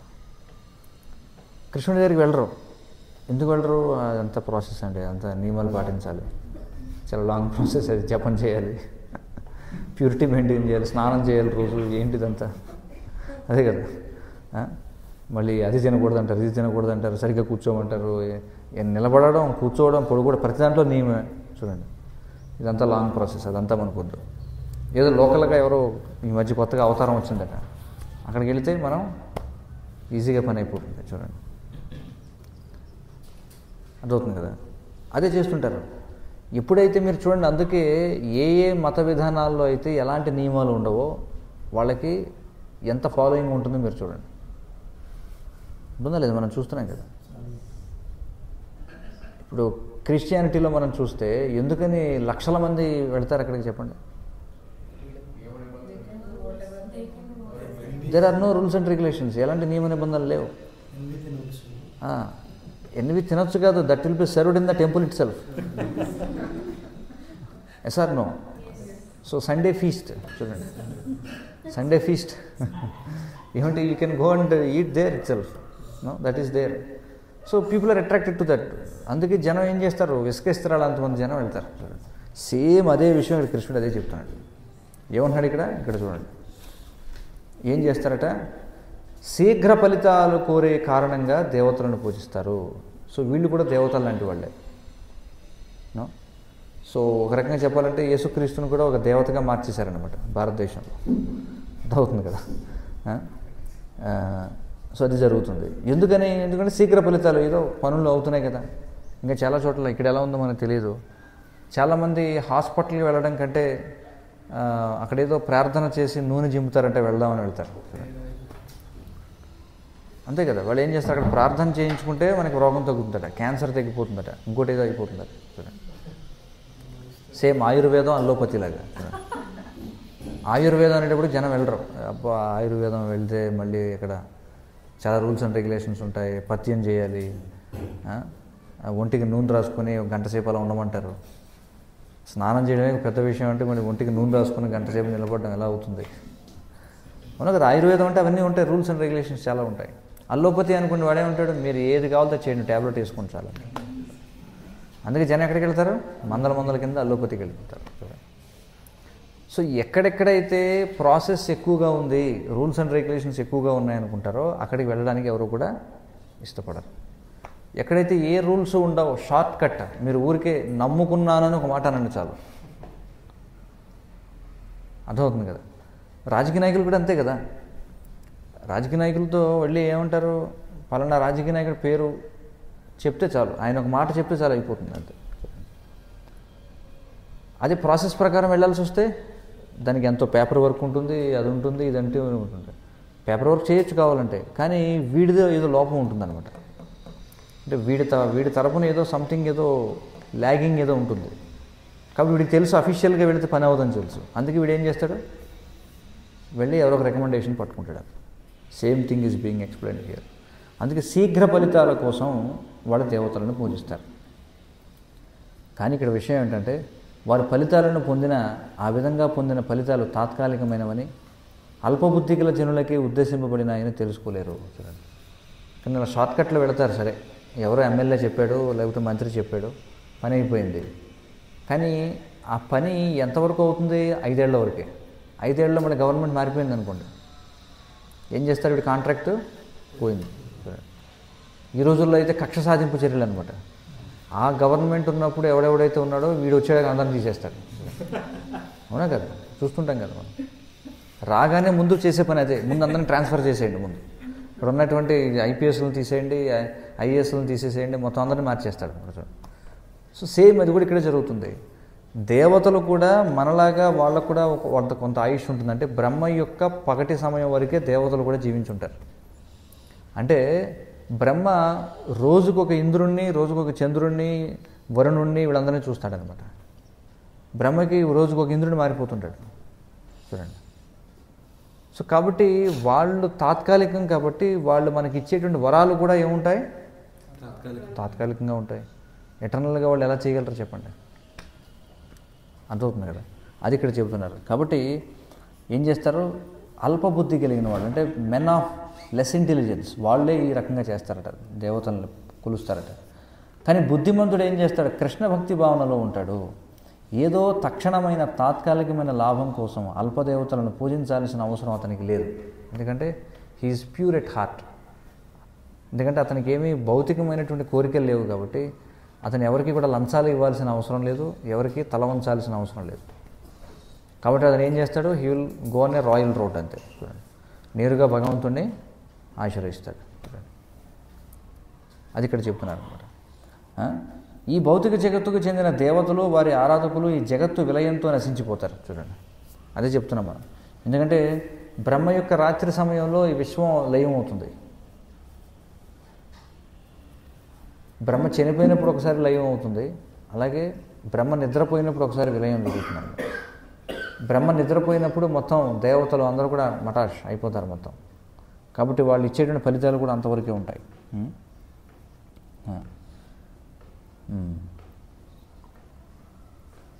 భౌతిక జగత్తులో దేవతలు, వారి ఆరాధకులతో పాటుగా అందులో ఉండే జనులు విశ్వ సముద్రంలో బుడగల వంటి వారని చెప్పుకుంటున్నారు. చూడండి, సముద్రంలో బుడగలు వస్తుంటాయి కదా, ఎంతసేపు ఉంటాయి బుడగలు చెప్పండి? ఆ కెరటం కాసేపు ఉంటుంది, తర్వాత వెళ్ళిపోతుంది, అంతే. వీళ్ళు కూడా అలాంటి వారే. అయినా ఈ ప్రపంచంలో మానవులు తాత్కాలికమైన భూమి, పరివారము, భోగ్య వస్తువులనే లౌకిక సంపత్తుల పట్ల పిచ్చిగా వెంటపడతారు. చూడండి కదా, ఇంత వాళ్ళు పాకులాడేది, ఇంత కష్టపడేది, ఇంత మోసం చేసేది, ఇంత చీటింగ్ చేసేది, ఇవన్నీ దేనికోసం రా అంటే తుచ్చమైనటువంటి వాటి కోసం, టెంపరీ థింగ్స్. ఏమిటవి? భూమి, ఇంకేమన్నారు? పరివారము, ఫ్యామిలీ, అలాగే భోగ్య వస్తువులు, చూడండి, సంపత్తులు అని చెప్పుకుంటున్నారు. ప్రాపర్టీ కోసం ఎన్నో హత్యలు జరుగుతుంటాయి లేదా? చూడండి, ఇక్కడ మనం చూస్తాం హైదరాబాద్లో ఎక్కడ ఖాళీ స్థలం ఉన్నా సరే అక్కడ ఫ్యామిలీని కాపలా పెట్టుకోవాలన్నమాట. ఎందుకని కాపలా పెట్టుకోవాలి? ఎవడొకడు వచ్చి కబ్జా చేసేస్తాడు. సో ఆ ప్రాపర్టీ గురించి కోర్టులో ఎన్నో కేసులు జరుగుతుంటాయి. కానీ ఇంత రిస్క్ చేసి, ఇంత ప్రాణాలకు పణంగా పెట్టి ఇవన్నీ చేస్తే శాశ్వతంగా మనం ఎలాగో ఉన్నాం ఇక్కడ. ఆ ప్రాపర్టీ అన్నా మన చేతుల నుంచి వెళ్ళిపోతుంది, లేదా మనమైనా ఆ ప్రాపర్టీని వదిలేసి వెళ్ళిపోవాల్సి ఉంటుంది, అంతే కదా. మనమైనా చనిపోవాల్సి ఉంటుంది, లేదా ప్రాపర్టీ ఎవడికో అమ్ముడైపోతుంది. అలాగే ఫ్యామిలీ, పరివారం, ఎవడైనా సరే ఎంత రిస్క్ అయినా చేసేది దేనికోసం అంటే ఫ్యామిలీ కోసం. ఉదాహరణకి వాల్మీకి స్టోరీ మనకుంది. వాల్మీకి హత్యలు చేస్తూ ఉండేవాడు. మరి నారదుడు అడిగాడు, ఎందుకయ్యా చేస్తున్నావు అంటే, మరి నా కుటుంబం ఎలా గడవాలి? సరే, నువ్వు కుటుంబం కోసం చేస్తున్నావు, ఇలా పాపం చేస్తున్నావు, కానీ వెళ్ళి నీ కుటుంబాన్ని అడుగు, నువ్వు చేసే పాపంలో వాళ్ళు భాగం పంచుకుంటారేమో అని అడిగాడు. వాల్మీకి వెళ్ళి అడుగుతాడు, మరి మీకోసమే కదా నేను నిన్న హత్యలు ఇవన్నీ కూడా కూనీలు చేస్తున్నాను, మరి వాటిలో పాపం మీరు కూడా తీసుకుంటారంటే ఏం మాకేం పని? అది నీ బాధ్యత చేయాలి, అంతేగాని పాపంలో మేము ఎందుకు పాలు పంచుకుంటాం అని అడుగుతాడు. చూడండి, తల్లిదండ్రులను అడుగుతాడు వెళ్ళి. వాళ్ళు కూడా అలాగే అంటారు, వాటితో మాకు సంబంధం ఏంటి నాయన, మాకు సంబంధం లేదు వాటితో అంటారు. చూడండి, అంటే మనం ఎవరి కోసమైతే పాపం చేస్తామో వాళ్ళు మన పాపాన్ని పంచుకోరన్నమాట. కానీ మనం ఏం చేస్తాం, ఫ్యామిలీ కోసం మనం ఈ విధమైనటువంటి పనులన్నీ కూడా తాత్కాలికమైనటువంటి వాటి కోసం చేస్తుంటాం. అలాగే ఆస్తిపాస్తుల కోసం చూస్తున్నాం కదా ప్రతిరోజు క్రైమ్ స్టోరీస్. పూర్వం నాకు తెలిసిన చిన్నతనంలో నేరాలు ఘోరాలు అని చెప్పి కార్యక్రమం వచ్చేదన్న. అందులో నేరాలు ఎలా జరిగాయి, ఘోరాలు ఎలా జరిగాయి చెప్తుంటారు. అంతా కూడా దేనికోసం అంటే జస్ట్ ఓవర్ పెట్టి things they will kill each other. చూడండి, 10 రూపాయలు చిల్లర దగ్గర తేడా వచ్చి ఒకరినొకటి చంపేసుకున్న ఉదంతాలు కూడా ఉన్నాయి. చూడండి, జస్ట్ పెట్టి థింగ్స్. కొన్ని చోట్ల పిల్లలు కొంతమంది సూసైడ్ చేసుకుంటారు. దేనికి అంటే తండ్రి ఏదో అడిగిన వస్తువు ఇవ్వలేదని చెప్పి. ఎగ్జామ్లో ఫెయిల్ అయ్యాడని ఒకడు, ఉద్యోగం రాలేదని ఒకడు, లవ్ ఫెయిల్యూర్ అయిందని ఒకడు. చూడండి, ఇవన్నీ చూస్తుంటాం కదా మనం. లేకపోతే కొన్నిసార్లు రాజకీయాల్లో ఓడిపోయానని ఒకడు. చూడండి, సో ఇవన్నీ కూడా ఏమిటంటే తాత్కాలికమైనటువంటివి అన్నమాట. చూడండి, దీనికోసం ఏం చేస్తారు వాళ్ళు, చేయకూడనటువంటివన్నీ కూడా చేస్తుంటారు. Just for temporary things. పిచ్చిగా వెంటబడతారు. అటువంటి తాత్కాలికమైన విషయాలను పొందడానికి జనులు దేవతలను లేదా మానవ సంఘములోని శక్తివంతులైన మానవులను పూజిస్తారు. రాజకీయ నాయకుడిని పూజించడం ద్వారా ఏ వ్యక్తి అయినా ప్రభుత్వంలో ఏదో మంత్రి పదవి పొందితే గొప్ప వరం సాధించినట్లుగా భావిస్తాడు. మనం చూస్తుంటాం, ఒక వ్యక్తి ముఖ్యమంత్రిగా ఉంటాడు. ముఖ్యమంత్రిగా ఉండి ఓడిపోయాడు అనుకోండి, వాడిని ఎవరు పట్టించుకోరు. మళ్ళీ ఎలక్షన్ల దగ్గరికి వస్తున్నాయనగా మళ్ళీ అందరూ వాడి చుట్టూ చేరుతారు. నెగ్గాడు అనుకోండి, ఇంకా వాడి దగ్గరే ఉంటారు, ఇంకా అక్కడే పడుకుంటారు అందరూ. ఇంటికి కూడా వెళ్ళకుండా కాపలా కుక్కర్లో. ఒకవేళ ఏం ఫలితం రాదనుకుంటే అంతే. అంటే ఏం చేయడానికైనా సిద్ధంగా ఉంటారనమాట. భౌతికంగా చూడండి, ఏదో మనకి పూర్వం సామెత ఉంది, ఫ్రీగా వస్తే పినాయిలు కూడా తాగేస్తారండి. అలాంటి పరిస్థితి అనమాట. కాబట్టి వాళ్ళు ఏం చేస్తారట, వాళ్ళు శాస్త్రాన్ని పట్టించుకోకుండా వాళ్ళకి పని అవుతుంది అనుకుంటే ఏ బాబా దగ్గరికైనా వెళ్ళడానికి సిద్ధం, ఏం చేయడానికైనా సిద్ధం, మతం మార్చుకోవడానికి సిద్ధం, దేనికైనా సిద్ధమే. సో కాబట్టి వాస్తవానికి వాళ్ళ మతం ఏమిటంటే sense gratification is their religion అనమాట. Sense gratification is my religion, అర్థమవుతుంది కదా. ఇంకా చెప్పాలంటే అదే వాడి యొక్క మతం కూడా. చూడండి, ఎవడైతే whoever satisfies my senses they are my god. చూడండి, వాడి నా దేవుడు. ఎవడైతే నా అవసరాలు తీరుస్తాడో వాడే దేవుడు. ఎలాంటిదంటే మనం చూస్తుంటాం అప్పుడప్పుడు చాలామంది రోడ్డు మీద అడుక్కునే వాళ్ళు వీళ్ళు ఉంటారు. కొంతమంది ఏం చేస్తారంటే బీడీలు సిగరెట్లు అడుక్కుంటూ ఉంటారు అనమాట. కొంతమంది అడుక్కునే వాళ్ళు అడుగుతారు, ఏమంటే నాలికి పీకేస్తుందండి, ఒక బీడీ కావాలండి అంటే. ఎవరైనా ఒక బీడీ కొనిచ్చారనుకోండి, అబ్బా దేవుడు అయ్యా నువ్వు అంటాడు. చూడండి, ఇది బీడీ ఇచ్చినందుకు వాడు దేవుడు అయ్యా నువ్వు. చూడండి, ఇది పరిస్థితి అన్నమాట భౌతిక ప్రపంచం. ఎవడన్నా వాటర్ ట్యాంక్ ఏదన్నా మనం చూసాం, పుట్టపర్తి సాయిబాబా అతను ఏం చేశాడు, ఏదో కాలువలు తవ్వించాడు, మొత్తానికి వాటర్ పైపులన్నీ వేయించినందుకు గాను అతన్ని దేవాలయాల్లో గుళ్ళు కట్టేశారనమాట. ఏంటి, మంచినీళ్ళు ఇచ్చినందుకే. మరి అలా అయితే వర్షం కురిపించేవాడిని ఏమన్నారు. సో పుట్టపర్తి సాయిబాబా మనం చూస్తే అతను ఉన్నప్పుడు ఏం చేసేవాడంటే ఇలా అని చెప్పి కొన్ని చైన్స్, ఉంగరాలు, లేకపోతే రిస్ట్ గోల్డ్ వాచెస్ అవి ఇచ్చేవాడు అనమాట. అవి పట్టుకుని ఇంటికి వెళ్ళిన తర్వాత 2 రోజులకి అవన్నీ రంగు మాసిపోయి మొత్తం అయిపోయాయి అనమాట. చూడండి, బీబీసీ వాళ్ళు ఒక డాక్యుమెంటరీ తీశారు అతని మీద, దాని ఇండియాలో రిలీజ్ అవ్వలేదు. చీటింగ్ స్వామి అని ఏదో దాని పేరు, మీరు కూడా చూడొచ్చు. బీబీసీ డాక్యుమెంటరీ ఆన్ సత్యసాయి బాబా అని కొడితే మీకు అందులో వచ్చేస్తుంది. అతను చేసినటువంటి చీటింగ్ అంతా కూడా అందులో చూపిస్తారన్నమాట. కానీ దురదృష్టవశాత్తు భారతదేశంలో ప్రధానమంత్రులు కూడా వచ్చి వాడు కాళ్ళు పట్టుకునేవారు, రాష్ట్రపతి కూడా వచ్చి కాళ్ళు పట్టుకునేవాడు. శంకర్ దయాళ్ శర్మ పాప నడవలేకపోయాడు, బాతులాగా నడుస్తుండేవాడు. అయినా సరే వచ్చి అతను కూడా వచ్చి కాళ్ళు పట్టుకున్నాడు. అటల్ బిహారీ వాజ్పేయి అందరూ పొగుడుతుంటారు, అతను వచ్చి అతను కాళ్ళు పట్టుకుంటాడు. చూడండి, వేరే దేశాలకు చెందినటువంటి కొంతమంది అధ్యక్షులు కూడా వచ్చి కాళ్ళు పట్టుకున్నారు వచ్చి.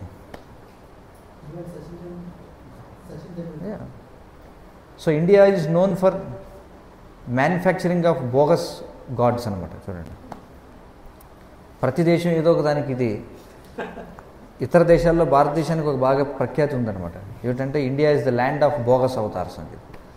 India exports gods to all the countries. అర్థమవుతుంది కదా. శ్రీల ప్రభుపాల్ ద్వారా ఉన్నప్పుడు ప్రభుపాల్ ద్వారా అనేవారు అనమాట, India is well known throughout the world for exporting bogus gods అని చెప్పి. వాడు ఎవరు నిత్యానందన్ ఒకడు ఉన్నాడు చూడండి, వాడు ఏకంగా ఇక ద్వీపాన్ని కొనేసాడు ఎక్కడికో వెళ్ళి చూడండి. సో అట్లా అనమాట. అందుకే తాత్కాలిక వరాలను పొందడానికి అందరూ నామమాత్రపు నాయకులకు లేదా పెద్ద మనుషులకు అడుగులకు మడుగులు ఒత్తుతుంటారు. నిజానికి వారు అటువంటివి పొందుతూనే ఉంటారు. అటువంటి మూర్ఖజనులు భౌతిక అస్తిత్వంలోని క్లేశాలకు శాశ్వత పరిష్కారాన్ని కలిగించే కృష్ణ భక్తి భావనలో అభిరుచిని చూపరు. చూడండి, they don't want permanent relief. వాళ్ళకి ఏం కావాలి? Just temporary tatkal. చూడండి, తత్కాల్ రిలీఫ్ కావాలన్నమాట. అంతే కదా. Everything instant. చూడండి, ఇందాక చూసాను ఇన్స్టా మార్ట్ అంట. ఇన్స్టా మార్ట్ అంటే వాల్మార్ట్, డీమార్ట్ అవన్నీ అయిపోయాయి. ఇప్పుడు ఇన్స్టా మార్ట్ అంటే జస్ట్ 10 minutesలో you choose anything, any product within 10 minutes మీకు అందించేస్తాం. ప్రతిదీ కూడా ఇన్స్టెంట్గా కావాలి. But they don't think that death also will come instantly. అది మర్చిపోతాం అనమాట. ప్రతిదీ ఇన్స్టెంట్గా కావాలంటే ప్రకృతి మరణం కూడా ఇన్స్టెంట్గానే తీసుకో. డిసీజ్ కూడా ఇన్స్టెంట్గా వస్తుంది, అన్నీ ఇన్స్టెంట్గా వస్తాయి. కాబట్టి అందరికీ కూడా ఏం కావాలి? ఇన్స్టెంట్గా అన్నీ కూడా అయిపోవాలి. చూడండి, ఇక్కడ ఏం చెప్తున్నారు, వారందరికీ ఇంద్రియ భోగమే కావాలి, అంతేగాని శాశ్వత పరిష్కారం ఎవరికి వద్దనమాట. చూడండి, జనానికి చెప్పామనుకుంటే మనం ఆత్మజ్ఞానం అది ఇది అంటే అవన్నీ మాకు ఎందుకంటే మాకు ఎంజాయ్మెంట్ కావాలి అంతే. అయితే ఇదేం కొత్త సిద్ధాంతం కాదు. చార్వాకుడని ఒక ఆయన ఉండేవాడు ఎప్పుడో కొన్ని వేలాది సంవత్సరాల క్రితం. ఆయన కూడా అదే చెప్పేవాడు. ఆయన ఫిలాసఫీ ఏంటంటే రుణం కృత్వా ఘృతం పిభేత్ అనేవాడు. యావజ్జీవేత్ సుఖం జీవేత్ అని ఏమన్నాడంటే, చార్వాకుడు అనేటువంటి ఒక ముని రుణం కృత్వా ఘృతం పిభేత్ అన్నాడు. అంటే నువ్వు అడుక్కో, అప్పు చేయి, దొంగతనం చేయి, కానీ చక్కటి నెయ్యి తాగని చెప్పి అన్నాడు. కానీ మద్యం అని చెప్పలా. నెయ్యి తాగమని ఎందుకన్నాడంటే, నెయ్యి తెచ్చుకొని మంచి పిండి వంటలన్నీ కూడా వండుకొని తిను. దానికోసం అప్పు అయినా చేయి, దొంగతనం అయినా చేయి, లేకపోతే అడుక్కో ఎవరినైనా సరే. యావజ్జీవేత్ సుఖం జీవేత్, జీవితాంతం సుఖంగా జీవించు. భస్మీపటలస్య దేహస్య, ఈ దేహం ఎప్పటికైనా బూడిదైపోతుంది. చూడండి ఆయన ఫిలాసఫీ. కుతో పునరాగమనో భవేత్, మళ్ళీ నువ్వు తిరిగి వస్తావో లేదు ఎవడు చూడొచ్చాడయ్యా. చూడండి, ఇదే సంస్కృతంలో చెప్పాడు అనమాట. కాబట్టి అది కూడా గొప్ప విషయం అనుకుంటారు. సంస్కృతంలో చెప్పబడినవన్నీ గొప్ప విషయాలు అనుకుంటే పొరపాటు. సంస్కృతంలో కూడా ఎన్నో అపసిద్ధాంతాలు ఉన్నాయి. సో కాబట్టి చార్వాక సిద్ధాంతం ఎప్పటి నుంచో ఉంది, ఇదేం కొత్తదేం కాదు. ఇప్పుడు మోడర్న్ సొసైటీలో మనకి కనిపిస్తుంది, ఎక్కువగా కనిపిస్తుంది అంతే. బట్ ఈ థాట్ ప్రాసెస్ కూడా ఇప్పటి నుంచో ఉంది. జనులు చాలా అరుదుగా కృష్ణ భక్తి భావన పట్ల ఆకర్షితులవుతారని ఈ శ్లోకం సూచిస్తుంది. వారు దాదాపుగా భౌతిక భోగము పట్లనే అభిరుచి కలిగి ఉంటారు. అందుకే వారు ఎవరో శక్తివంతుడైన జీవుని పూజిస్తారు, అంతేగాని భగవంతుడి దగ్గరికి మాత్రం వెళ్ళాలని కోరుకోరు. ఎందుకంటే వాళ్ళకి తెలుసు అది చాలా లెంతీ ప్రాసెస్, కొంచెం కష్టంతో కూడుకున్నది. కానీ మనకి 18వ అధ్యాయంలో శ్రీకృష్ణ భగవానుడు చెప్తున్నాడు, ఏమంటున్నాడు,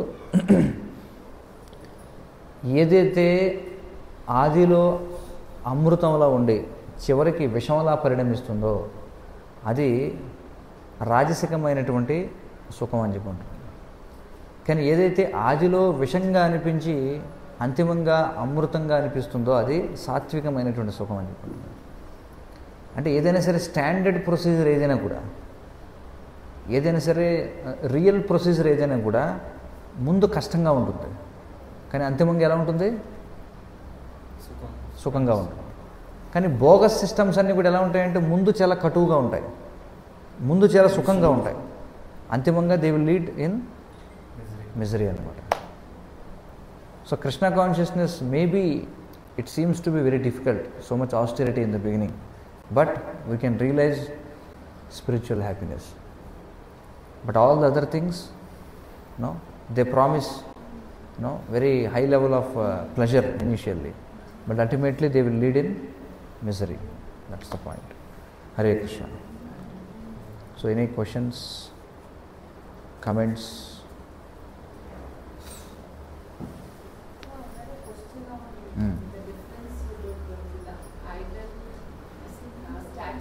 Vigraham that is Yes. that is born. Mm.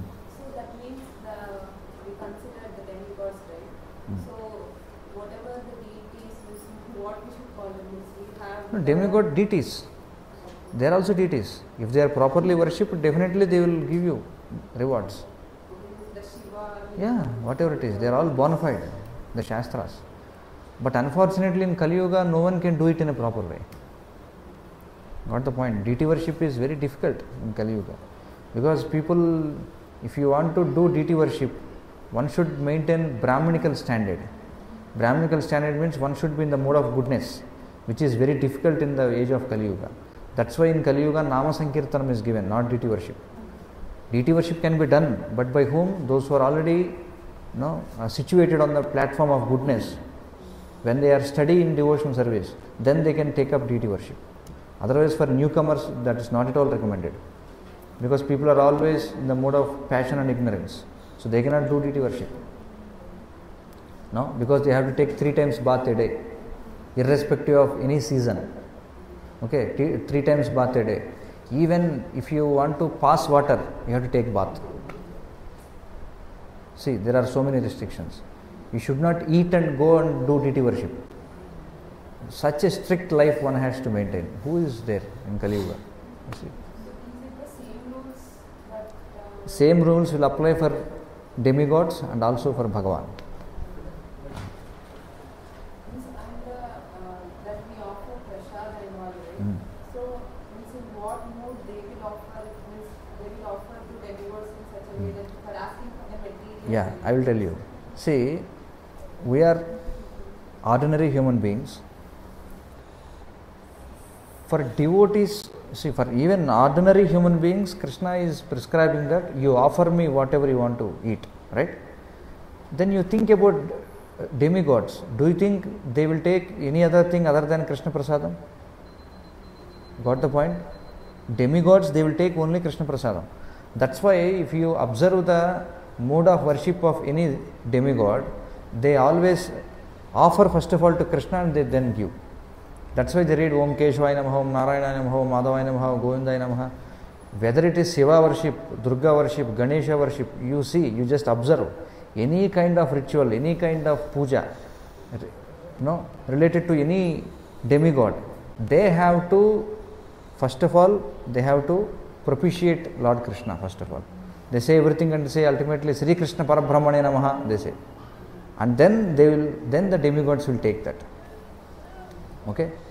So even demigods, they take only things which are offered to Krishna. If they are not offered to Krishna, they will not take. But making it as a standard, we are not supposed to take demigod prasadam. Because one who is initiated, especially in the line of Krishna consciousness, he should stick. No, he is considered as a demigod, you see. This is the point here. No? Like one who follows, there is a shloka in the Shastras. What is that? Yasyasti bhaktihi bhagavati akinchana sarvair gunais tatra samasate suraha. It is said that. Yasyasti bhaktihi bhagavati akinchana. Wherever there is devotion of Krishna, there all the divine qualities of the demigods will be manifested there. That's it. And there is one more shloka, it says that Vishnu Bhaktas Bhaved Dhaivaha Asurasthat Viparyayaha, it is said. Those who are devotees of Krishna are considered as demigods. And those who are against Krishna worship, they are considered as demons. You see? So, we should stick to the procedure. We have to offer to Krishna, then we can take it and give to a demigod and we can take. But something which is offered to a demigod, not by devotees but others, that we won't take. In some cases, devotees, for example in Madhva Sampradaya, we see in Udupi, Karnataka. In Madhva Sampradaya, there is a system of worshipping demigods. But there Vaishnavas will do worship of demigods, in the mood that they are all servants of Krishna. That prasadam we can take, because there Vaishnavas are performing deity worship. But in all the other temples, we don't find any Vaishnava doing deity worship. They are all karmis, ordinary people. So we don't accept that prasad. చెప్పండి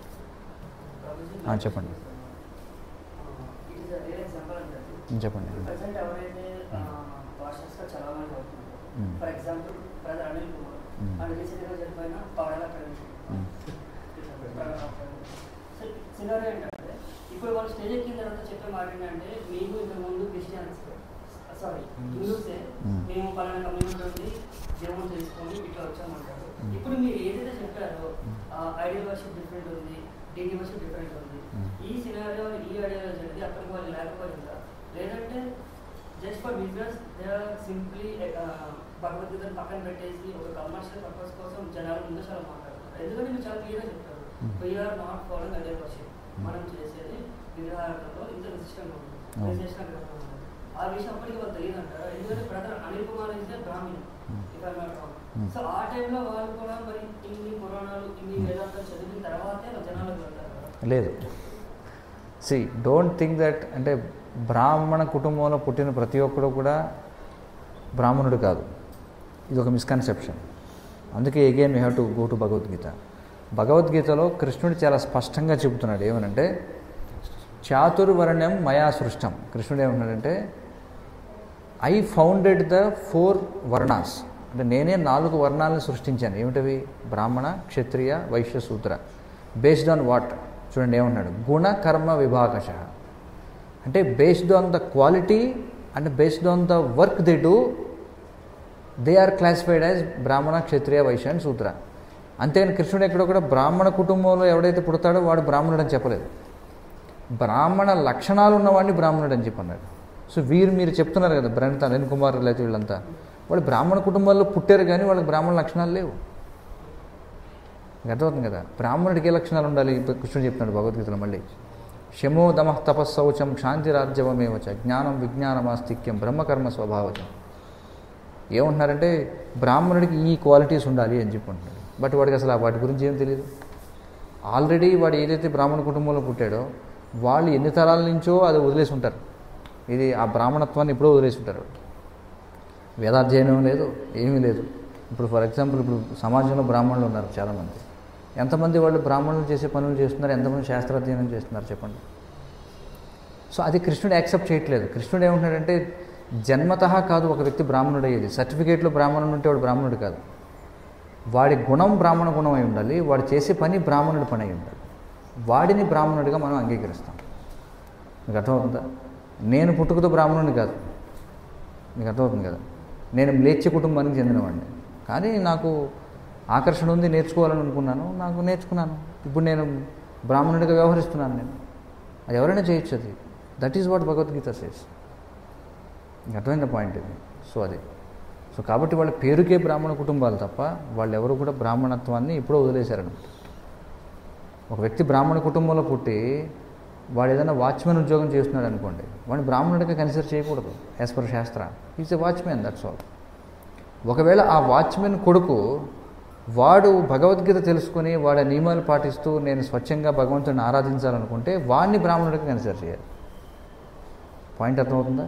the same logic applies to Kshatriya, Vaishya and Shudra also. Point. So కాబట్టి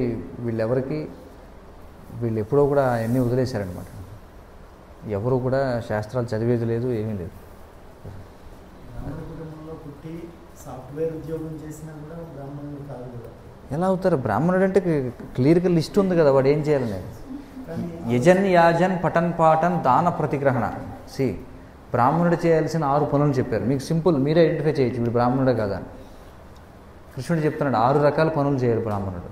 యజన్, యాజన్ అంటే యజ్ఞం చేయాలి, యజ్ఞం చేయించాలి. యజ్ఞము అంటే ఏమిటి?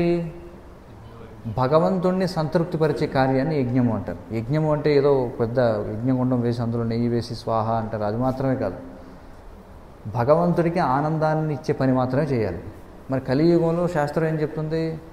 యజ్ఞే సంకీర్తన పరాయర్. కలియుగంలో నామ సంకీర్తనమే యజ్ఞం అని చెప్పంటుంది. కాబట్టి కలియుగంలో నిజంగా బ్రాహ్మణుడైతే వాడు ఏం చేయాలి? విష్ణు యొక్క నామాలని కీర్తించాలి. యజన్, యాజన్ అంటే ఇతరులతో కూడా చేయించాలి పని. అంటే వాడు ప్రచారం చేయాలని అర్థం. మీకు అర్థమవుతుందా? వాడు మాత్రం సాధన చేయడం కాదు, 10 మందిని పిలిచి ఎవరైనా ఆయన చేయండి అని చెప్పాలి. యజన్, యాజన్, పఠన్, పాఠన్. శాస్త్రం వాడు చదవాలి, ఇతరులతో చదివించాలి. దాన ప్రతిగ్రహణ, వాడు ఎవరైనా విరాళం ఇస్తే తీసుకోవాలి, అలాగే ఇతరులకి వాడు కూడా ఇవ్వాలి. ఏమి ఇవ్వాలి? ప్రసాదం రూపంలో ఇవ్వాలి, విద్య రూపంలో ఇవ్వాలి, లేదా వాటి తోటి బ్రాహ్మణుడైతే వాడి దగ్గర ఉంటే వాడికి కూడా ఇవ్వాలి. ఇవి బ్రాహ్మణుడు చేయాల్సిన యాక్టివిటీస్. ఇవేమీ చేయకుండా నేను బ్రాహ్మణ కుటుంబాల నుంచి వచ్చాను అన్నాడు అనుకోండి, అంటే వాడికి అసలు అండర్స్టాండింగ్ లేదనమాట. ఫస్ట్ ఆఫ్ ఆల్ అంటే he is thinking that he is from Brahmin family, but he never, or his father or forefathers, they never practised any బ్రాహ్మణత్వ. So they are already Shudras, they are not Brahmanas. అది మనం అర్థం చేసుకోవాలి. అలా చెప్తే వాళ్ళు నన్ను టార్గెట్ చేస్తున్నారు. నిజంగా ఐఎమ్ ఫేసింగ్ దట్ ప్రాబ్లమ్. కృష్ణుడే చెప్తున్నాడు కదా భగవద్గీతలో. చెప్పినా కూడా వాళ్ళు they are not ready to accept. That's why సమాజం అంతకే అలా తయారైంది. సో ఈ మిస్అండర్స్టాండింగ్ వల్లే, ఈ ఇలాంటి తప్పుడు ధోరణుల వల్లే ఇతరులు దాన్ని తీసుకుంటున్నారు ఆసరాగా, అంతే. Very clearly Krishna says. Proof ఏంటో చూపించమనండి. ఎక్కడ భగవద్గీతలో బ్రాహ్మణుడికి పుట్టినవాడు బ్రాహ్మణుడని ఎక్కడ చెప్పబడింది? జన్మతః లేదు అనేది లేదు అని లేదు. వినడం లేదు. దిస్ ఏదైతే క్యాస్ట్ సిస్టమ్ ఏదైతే ఉందో, OC, BC, SC, ST, bogus. There is no value for that. అర్థమవుతుంది కదా? ఎందుకంటే అందరూ తినేది అదే తిండి, అందరూ చేసేది అదే పని. ఎక్కడ తేడా ఉంది చెప్పండి? ఇప్పుడు ఓసీ, బీసీ అని అన్నారు ఫర్ ఎగ్జాంపుల్. ఓసీకి బీసీకి ఏమిటి తేడా? సర్టిఫికేట్ తప్ప ఇంకేమైనా తేడా ఉందా చెప్పండి? తేడా మీరు చెప్పండి నాకు, ఏం తేడా ఉంది? ఎస్సీకి, ఎస్టీకి, ఓసీకి, బీసీకి ఏమిటి తేడా? జీవన విధానంలో తేడా ఏమిటి? మెటీరియల్ వల్ల ఏం లేదు, బట్ థింకింగ్లో ఏం లేదు అసలు యాక్చువల్గా. ఏమన్నారంటే బ్రాహ్మణ కుటుంబంలో పుట్టిన వాళ్ళు బ్రాహ్మణ ఉండాల్సిన అవసరం లేదు. వాళ్ళు వేరే వేరే ఏదో పని చేసుకొని ఫాదర్ చేసుకొని నేను బ్రాహ్మణ్ని. That's non sense. దానికి ఆధారం లేదు. కృష్ణుడు దాన్ని ఎక్కడ అంగీకరించడంలో. అది ఏదో పని చేస్తుంటాడు. మీకు అర్థమవుతుంది కదా? So this caste system has no basis in the shastra. వర్ణ వ్యవస్థ అనేది ఒకటి ఉంది, కానీ ఇప్పుడు అది ప్రస్తుతం శిథిలమైపోయింది అది కూడా. So no one can claim that I'm a Brahmana, no one can claim that I'm a Vaishya, nothing. ఎవరివని శూద్ర, శాస్త్ర సేస్ కలవు సూత్ర సంభవ, కలియుగంలో ప్రతి ఒక్కడు కూడా శూద్రుడే అని చెప్పి చెప్పకూడదు. That's all. సో వాళ్ళు ఎందుకు చెప్తారంటే అలాగా గొప్ప కోసం, ఎందుకంటే జనం అందరిది అదే ఒపీనియన్ కదా, బ్రాహ్మణుడు అంట, ఈయన బ్రాహ్మణుడు అంట. కానీ వాళ్ళకి బ్రాహ్మణుడు అంటే ఏమిటో, బ్రాహ్మణుడు అంటే ఎలా బ్రాహ్మణుడిని డిసైడ్ చేయాలి, బ్రాహ్మణుడు చేసే పనులు ఏమిటో అవేమీ వాడికి తెలియదు. నిజంగా రోజు యజ్ఞం, యాగం ఇవన్నీ చేసేవాడు మారతాడా? అందులోకి వెళ్తాడా? What the point? అర్థమవుతుంది కదా? So they are just cash చేసుకుంటున్నారు అన్నమాట. జనం యొక్క అజ్ఞానాన్ని క్యాష్ చేసుకుంటున్నారు. చూపించి మళ్ళీ బ్రాహ్మణుల్ని అగ్రకులాలంటారు. వీడు బ్రాహ్మణుడు అయ్యి ఉండే వచ్చేసాడు, సో మీకన్నా వీడికి ఎక్కువ తెలుసు, సో మీరు వేసిన పూజించారు. జస్ట్ చీటింగ్ అంతే. చీటర్స్ అందరు చీటెడ్ అనమాట. వాళ్ళ ప్రిన్సిపల్ ఫాలో అయిపోయారు. ఇప్పుడు మన రాధానాథ స్వామి కానీ, మన భక్తివికాస్ స్వామి కానీ, వాళ్ళు బ్రాహ్మణులు కాకూడదు. అలా అయితే అమ్మంటారు వాళ్ళ కన్సిడరేషన్ ప్రకారం. వాళ్ళ కన్సిడరేషన్ ప్రకారం మన బ్రాహ్మణులు కాకుండా ఎలా ఉంటారు? మహారాజు కదా. No, anyway that's all nonsense. There is no value for that. వాళ్ళు చెప్పేదాన్ని. సింపుల్ మీకు ఒక చిన్న ఎగ్జాంపుల్ చెప్తాను, మీకు బాగా అర్థం అవుతుంది. ఇప్పుడు ఒక వ్యక్తిని జడ్జి అని ఎప్పుడు అంటారు?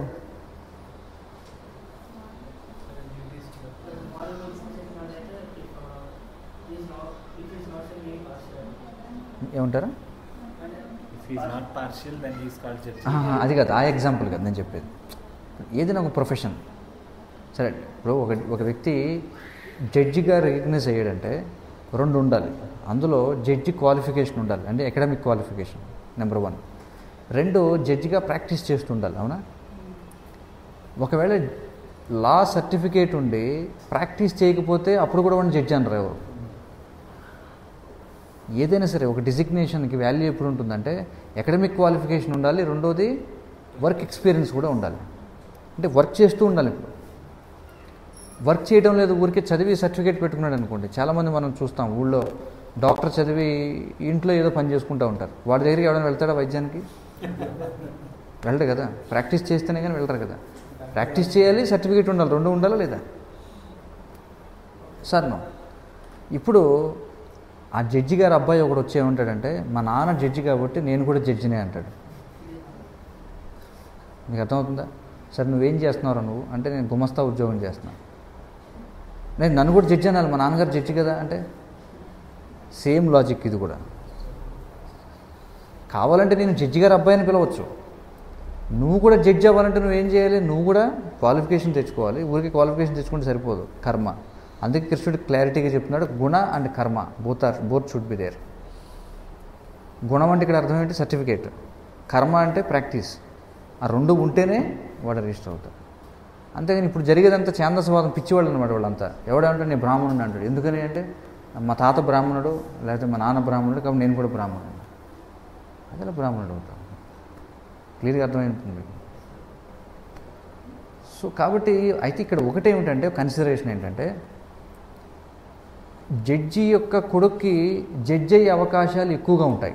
ఎందుకని ఉంటాయి చెప్పండి? అంటే ఒకవేళ నిజంగా వాడు జడ్జి అవ్వాలనుకుంటే ఈజీగా అవ్వచ్చు బయట వాడికంటే. ఎందుకని? ఇంట్లో ఆ వాతావరణం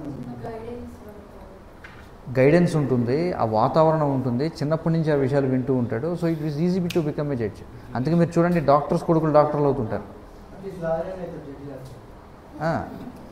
మీరు అన్నట్టుగా కదా, రాజకీయ నాయకులు పిల్లలు రాజకీయ నాయకులు అవుతుంటారు కదా, సినిమా యాక్టర్లు కొడుకులు సినిమా వాళ్ళు అవుతుంటారు. ఎందుకంటే చిన్నప్పటి నుంచి చూస్తారు కాబట్టి. అంటే ఆ కన్సిడరేషన్ ఉంది, అయ్యే అవకాశాలు ఎక్కువ ఉంటాయి, కానీ అవ్వాలని ఏం లేదు, గ్యారంటీ ఏం లేదు. సో ఎవరు కూడా దే షుడ్ నాట్ క్లెయిమ్ అనమాట, my father is a judge so I'm also judge అంటే పిచ్చివాడు అనుకుంటారు ఎవరైనా. సో ఈ క్యాస్ట్ సిస్టమ్ అంతా కూడా అదే బేస్ మీద జరుగుతుంది. ఎప్పుడో ఎవడో 10 తరాల క్రితం ఎవడో ఉండుంటాడు, వాడు ఒకడు ఉన్నాడు కదా అని చెప్పి మిగతా వాళ్ళందరికీ పేపర్లో వీడదే అని రాస్తే ఎలా? 10 తరాల క్రితం ఎవడో ఏమంటారు తన జట్కా బండి లాగేవాడు అనుకుందాం. ఇప్పుడు వాడు కొడుకు వేరే పని ఏదో చేస్తున్నాడు, అయినా సరే వాడు సర్టిఫికేట్లో వీడు జట్కా బండి వాడు అని చెప్పి రాస్తే ఎలా ఉంటుంది చెప్పండి? సో అందుకే చెప్తున్నాను, caste system has no value. Just ఎందుకు ఇంకా మరి మెయింటైన్ చేస్తున్న ప్రభుత్వానికి బుర్ర లేదా అంటే ఓట్ల కోసం, రాజకీయాల కోసం, జనాన్ని విడగొట్టి ఓట్లు సంపాదించడం కోసం they are still maintaining this caste system. Otherwise this caste system has should be abolished అనమాట ఇమీడియట్లీ. మీకు అర్థమవుతుంది కదా? నాకు డిఫరెన్స్ చూపించండి, సో కాల్డ్ ఎస్సీకి ఓసీకి ఏంటి డిఫరెన్స్?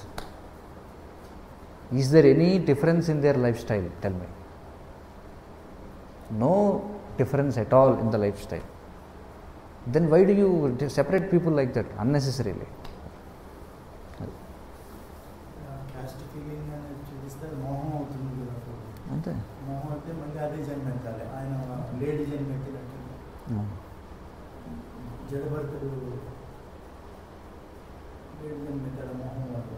సో ఇప్పుడు మనం మా క్యాస్ట్ అని చెప్పి వాళ్ళు ఎవరైనా క్యాస్ట్ ఫీలింగ్ అనేది ఉంటే మళ్ళీ మనం అదే క్యాస్ట్లో జన్మెత్తాలి. So anyway there is no value for all those things. Bhagavad Gita doesn't support all these things. కానీ ఎప్పుడైతే భగవద్గీతను పక్కన పడేసి ఎప్పుడైతే మనం ఇష్టానుసారం చేస్తామో అప్పుడంతా కూడా ప్రాబ్లం వస్తుంది. అందుకే it is very important to read Bhagavad Gita, understand Bhagavad Gita. So every problem can be solved through Bhagavad Gita, because అన్నిటికీ సొల్యూషన్స్ ఉన్నాయి. People has to read. Unfortunately no one wants to read Bhagavad Gita. That is the problem. ఎలా ఉందంటే, so మా దేవుడు చూడు మేము స్నానం చేయకపోయినా ప్రార్థన చేయవచ్చు, మీ దేవుడికి ఏంటి స్నానం చేయాలి, క్లీన్గా ఉండాలి అంటే నాకు ఎప్పుడు ఆ క్వశ్చనే వేస్తారు. What ever when I cleanse my self and I do my chanting, ఎప్పుడు లైక్ మా దేవుడు చూడు బావని చూస్తాడు, మీ దేవుడు ఏంటి స్నానం చేసి కూర్చోవాలంటాడు, అడిగిన వెంటనే అన్ని ఇస్తాడు. అంటే ఫస్ట్ నీ అవసరం తీరడం కోసం అడుగుతున్నావా అంటే దానికి సమాధానం చెప్పు. మా గాడే బెస్ట్ చూడు, నువ్వు బాగా చేయాల్సిన అవసరం లేదు, జస్ట్ ప్రేయర్ చేయి చాలు అన్నట్టు మాట్లాడు. That is just that is mode of ignorance అనమాట, తమో గుణం అని చెప్పి అంటారు దాన్ని. Better be away from them first of all, because they cannot catch that logic. I'm telling you why, because they are attracted to such kind of things. That is also again explained in Bhagavad Gita, 17th chapter of Bhagavad Gita, శ్రద్ధాత్రయ విభాగం అని చెప్పి అంటారు. అర్జునుడు అడుగుతాడనమాట, ఏమనంటాడంటే శాస్త్ర ప్రమాణం లేకుండా, మీరు చూడండి కావాలంటే 17వ అధ్యాయం మొదటి శ్లోకంలో అర్జునుడు అడిగిన క్వశ్చన్ అదే. శాస్త్ర ప్రమాణం లేకుండా చాలామంది రకరకాల దేవతల్ని వాళ్ళని పూజిస్తుంటారు కదా, వాళ్ళ పరిస్థితి ఏమిటని అడుగుతాడు. సో సాధారణంగా జనరల్గా జరిగేది ఏంటంటే మనం ఏ గుణంలో ఉంటామో అలాంటి వాటికి అట్రాక్ట్ అవుతాం. ఎవడైతే స్నానం చేయాలని అనుకోడో వాడు దేనికి అట్రాక్ట్ అవుతాడో, ఎవడైతే స్నానం చేయకపోయినా పర్వాలేదు నువ్వు వచ్చి దండం పెట్టుకుంటాడో వాడి దగ్గర అట్రాక్ట్ అవుతాడు. సత్వగుణంలో ఉన్నవాడు దానికి అట్రాక్ట్ అవ్వడు. సత్వగుణంలో దేనికి అట్రాక్ట్ అవుతాడు, స్నానం చేసి ఎక్కడికి వెళ్తాడు అక్కడికి వెళ్ళాలనుకుంటాడు. So basically they are in mood of ignorance అనమాట, తమో గుణంలో ఉన్నారనమాట. So you should stay away from them first of all. Yeah really I'm telling. every time everyone will come back to this like మీరు ఇలా ఉండాలి, మేము ఇలా ఉండాలి, మీకు హిందీ రూల్స్ అండ్ రెగ్యులేషన్స్ ఉంటాయి. మోస్ట్ ఆఫ్ దెమ్ ఏంటంటే హిందూస్ దే ఆర్ కన్వర్టెడ్ అంతే. See, that's what I am telling. This Hindu, Muslim, Christian, actually there is only one religion that is called as sense gratification. Whoever supplies whatever we need, he is God, that's all. This is just some namesake, Hindu, Muslim, Christian. Actually all people are alike. Everyone wants to enjoy in this world, that's all. Nothing. No? Then you can ask them, see, even scientifically speaking, you should be clean, right? First of all, you should maintain hygiene. If even in material platform, being hygiene is very much required, how do you think God will accept you if you are unclean? First of all, there is a saying in English, cleanliness is next to godliness. మీకు అర్థమవుతుంది కదా, cleanliness is next to godliness. ఎక్కడైతే పరిశుభ్రత ఉంటుందో అక్కడే దైవం అనేది ఉంటుంది. Cleanliness is must, but someone says, my God is very liberal, I can be unclean, no? Still my God will accept. Okay, let us take that. Prabhupada gives this logic once. Prabhupada వారు ఏమంటారంటే, okay Jesus told that okay I will take the sin of others. ఆయన చెప్పాడో లేదో మనకు తెలియదు, but వాళ్ళు అలా చెప్తున్నారు. ఆ లాజిక్ మీద వెళ్దాం. యేసుక్రీస్తు ఏమన్నాడంటే, మీరు ఏమంటాడు, పాపులను రక్షించడం కోసం, అంటే ఎవరైతే పాపాలు చేశారో వాళ్ళ యొక్క సిన్ ఏదైతే ఉంటుందో అది ఈయన తీసుకుంటాడు అని చెప్పి అన్నారు. బాగుంది, దట్స్ ఓకే. ఒకసారి రెండుసార్లు బాగానే ఉంది. If you are a faithful follower of Jesus, you should think that okay I should not do any sinful activity. Why someone has to suffer for me? If you are a genuine follower, he should think like that, yes or no? But if you are a rascal, what you will think? Okay concession ఇచ్చాడు కదా, so I will keep on doing bad activities and he will suffer. అంటే వీళ్ళంతా కూడా దుష్మన్ గాళ్ళు అనమాట. చూడండి, మీకు అర్థమవుతుంది కదా. They are not followers actually, they are all what they are doing, they are enemies of that person. నిజంగా కన్సర్న్ ఉన్నవాడు ఏం చేస్తాడు, అయ్యో నేను అతను చేయని పాపానికి, నేను చేసిన పాపానికి ఆయన ఎందుకు సఫర్ అవ్వాలి అని వాడు పశ్చాత్తాపడాలి. అయ్యో నేను తప్పులు చేయకూడదు జీవితంలో అని చెప్పి. కానీ అలా కాకుండా వీళ్ళందరూ ఏమంటారు, చూడు మా దేవుడు చక్కగా మీరు ఎన్ని పాపాలైనా చేయండి ఆయన మోస్తానంటున్నాడు, భలే భలే దేవుడు మా దేవుడు, కాబట్టి నేను పాపం చేస్తూనే ఉంటాను. అంటే what level of intelligence it is, you can understand from that. What low level of intelligence it is, very very dangerous. ఇంకా చెప్తున్నాను, కలియుగంలో this kind of people will increase because the whole environment is becoming like that. వాతావరణం అన్క్లీన్గా ఉంది, మనం తినే తిండి అన్క్లీన్గా ఉంది, థాట్ ప్రాసెస్ అంతా అన్క్లీన్గా ఉంది. So generally people get attracted to such kind of things. We cannot stop it, you know. Yeah.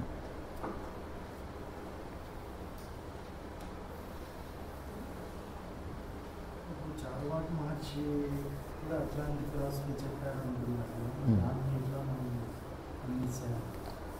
See, ఈ కైండ్ ఆఫ్ థింకింగ్ అనేది ఇట్స్ ఆల్వేస్ దేర్ అని చెప్పి అంటున్నాం. There will be always someone in the society who speaks like that. But పూర్వం అలాంటి వాళ్ళ సంఖ్య చాలా తక్కువ, కలియుగంలో వాళ్ళ సంఖ్య ఎక్కువ, అంతే, అదే తేడా.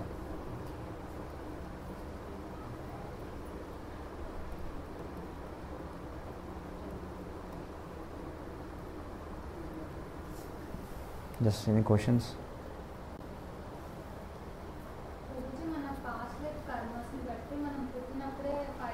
అవును.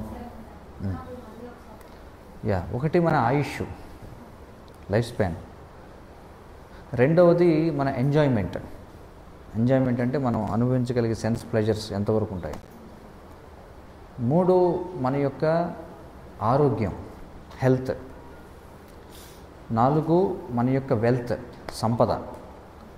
5 మన యొక్క విద్య. 5 కూడా ఆల్రెడీ దే ఆర్ ప్రీడెస్టైన్డ్ అనమాట.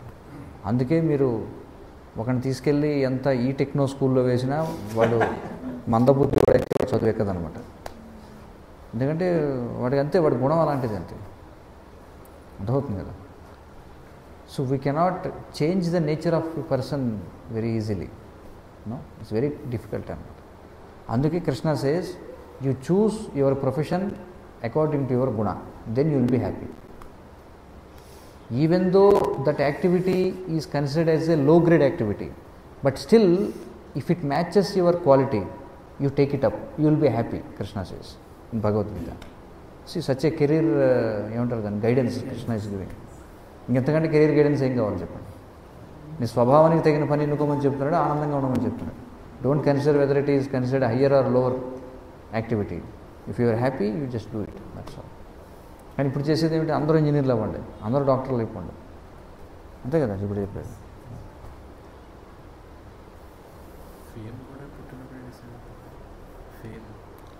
కోర్స్ ఇవన్నీ చాలా ఫిక్స్ అవుతాయి, బట్ గ్రాస్లీ 5 మనం చెప్తాం.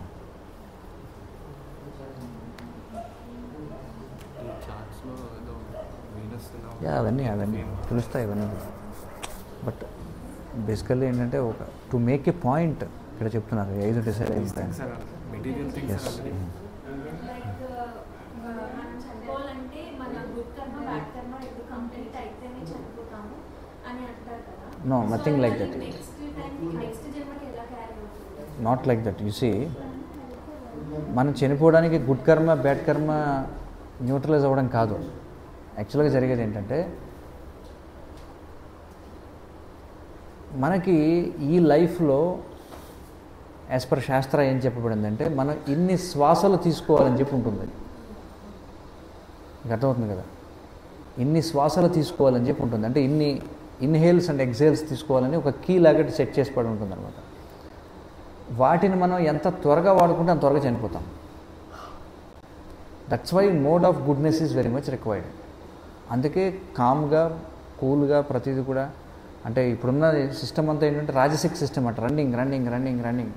So that's why people are dying fast. Sir మరి పూర్వం అంత త్వరగా ఎందుకు చనిపోయేవాళ్ళు కాదు? Because their life was completely different. And there are yogis who can control their breath completely. That's why one of the important system of yoga is pranayama, to control the breath. By the control of breath they can increase their life span అన్నమాట. Okay, ఈ bad and good karma కంప్లీట్గా nullify అయ్యేంత వరకు we should keep on taking birth. That is the point.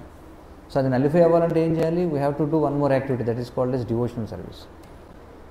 When we work for only Bhagavan, for the pleasure of Krishna, then all our good and bad karmas will be wiped out అన్నమాట. Then we will no longer come back to this material world.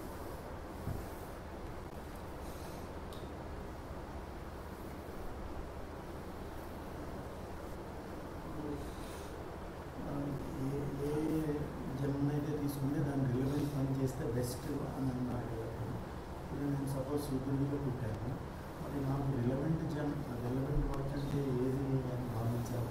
ఇది job చేస్తే super కర్మ అవుతుంది అంతే.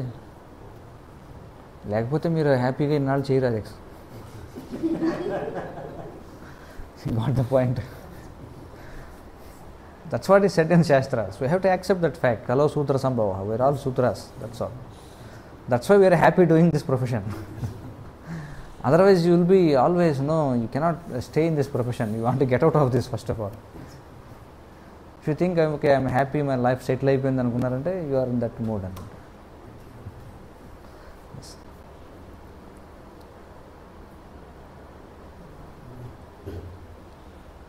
వానప్రస్థ stage వెళ్ళాము అంటే job చేయకూడదు కదా. వానప్రస్థ అంటే రిటైర్మెంట్ ఇంకా. ఎస్.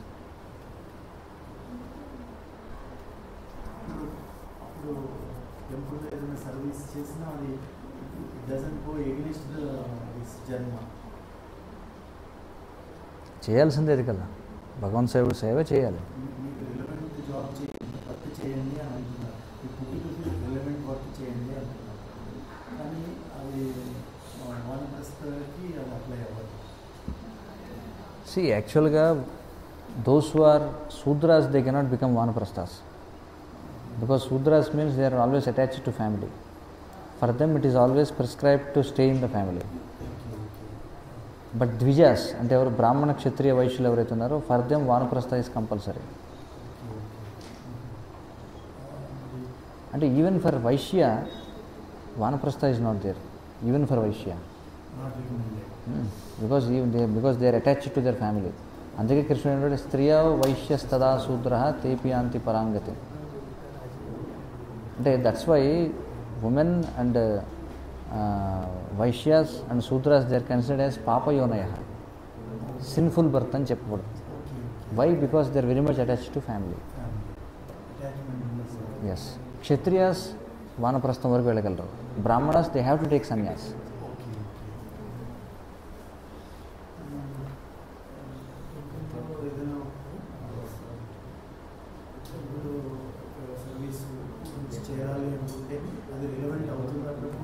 చేయొచ్చు. ఎలాగంటే normally it is not possible for a Shudra to take vanaprastha, but Krishna consciousness can empower him in such a way.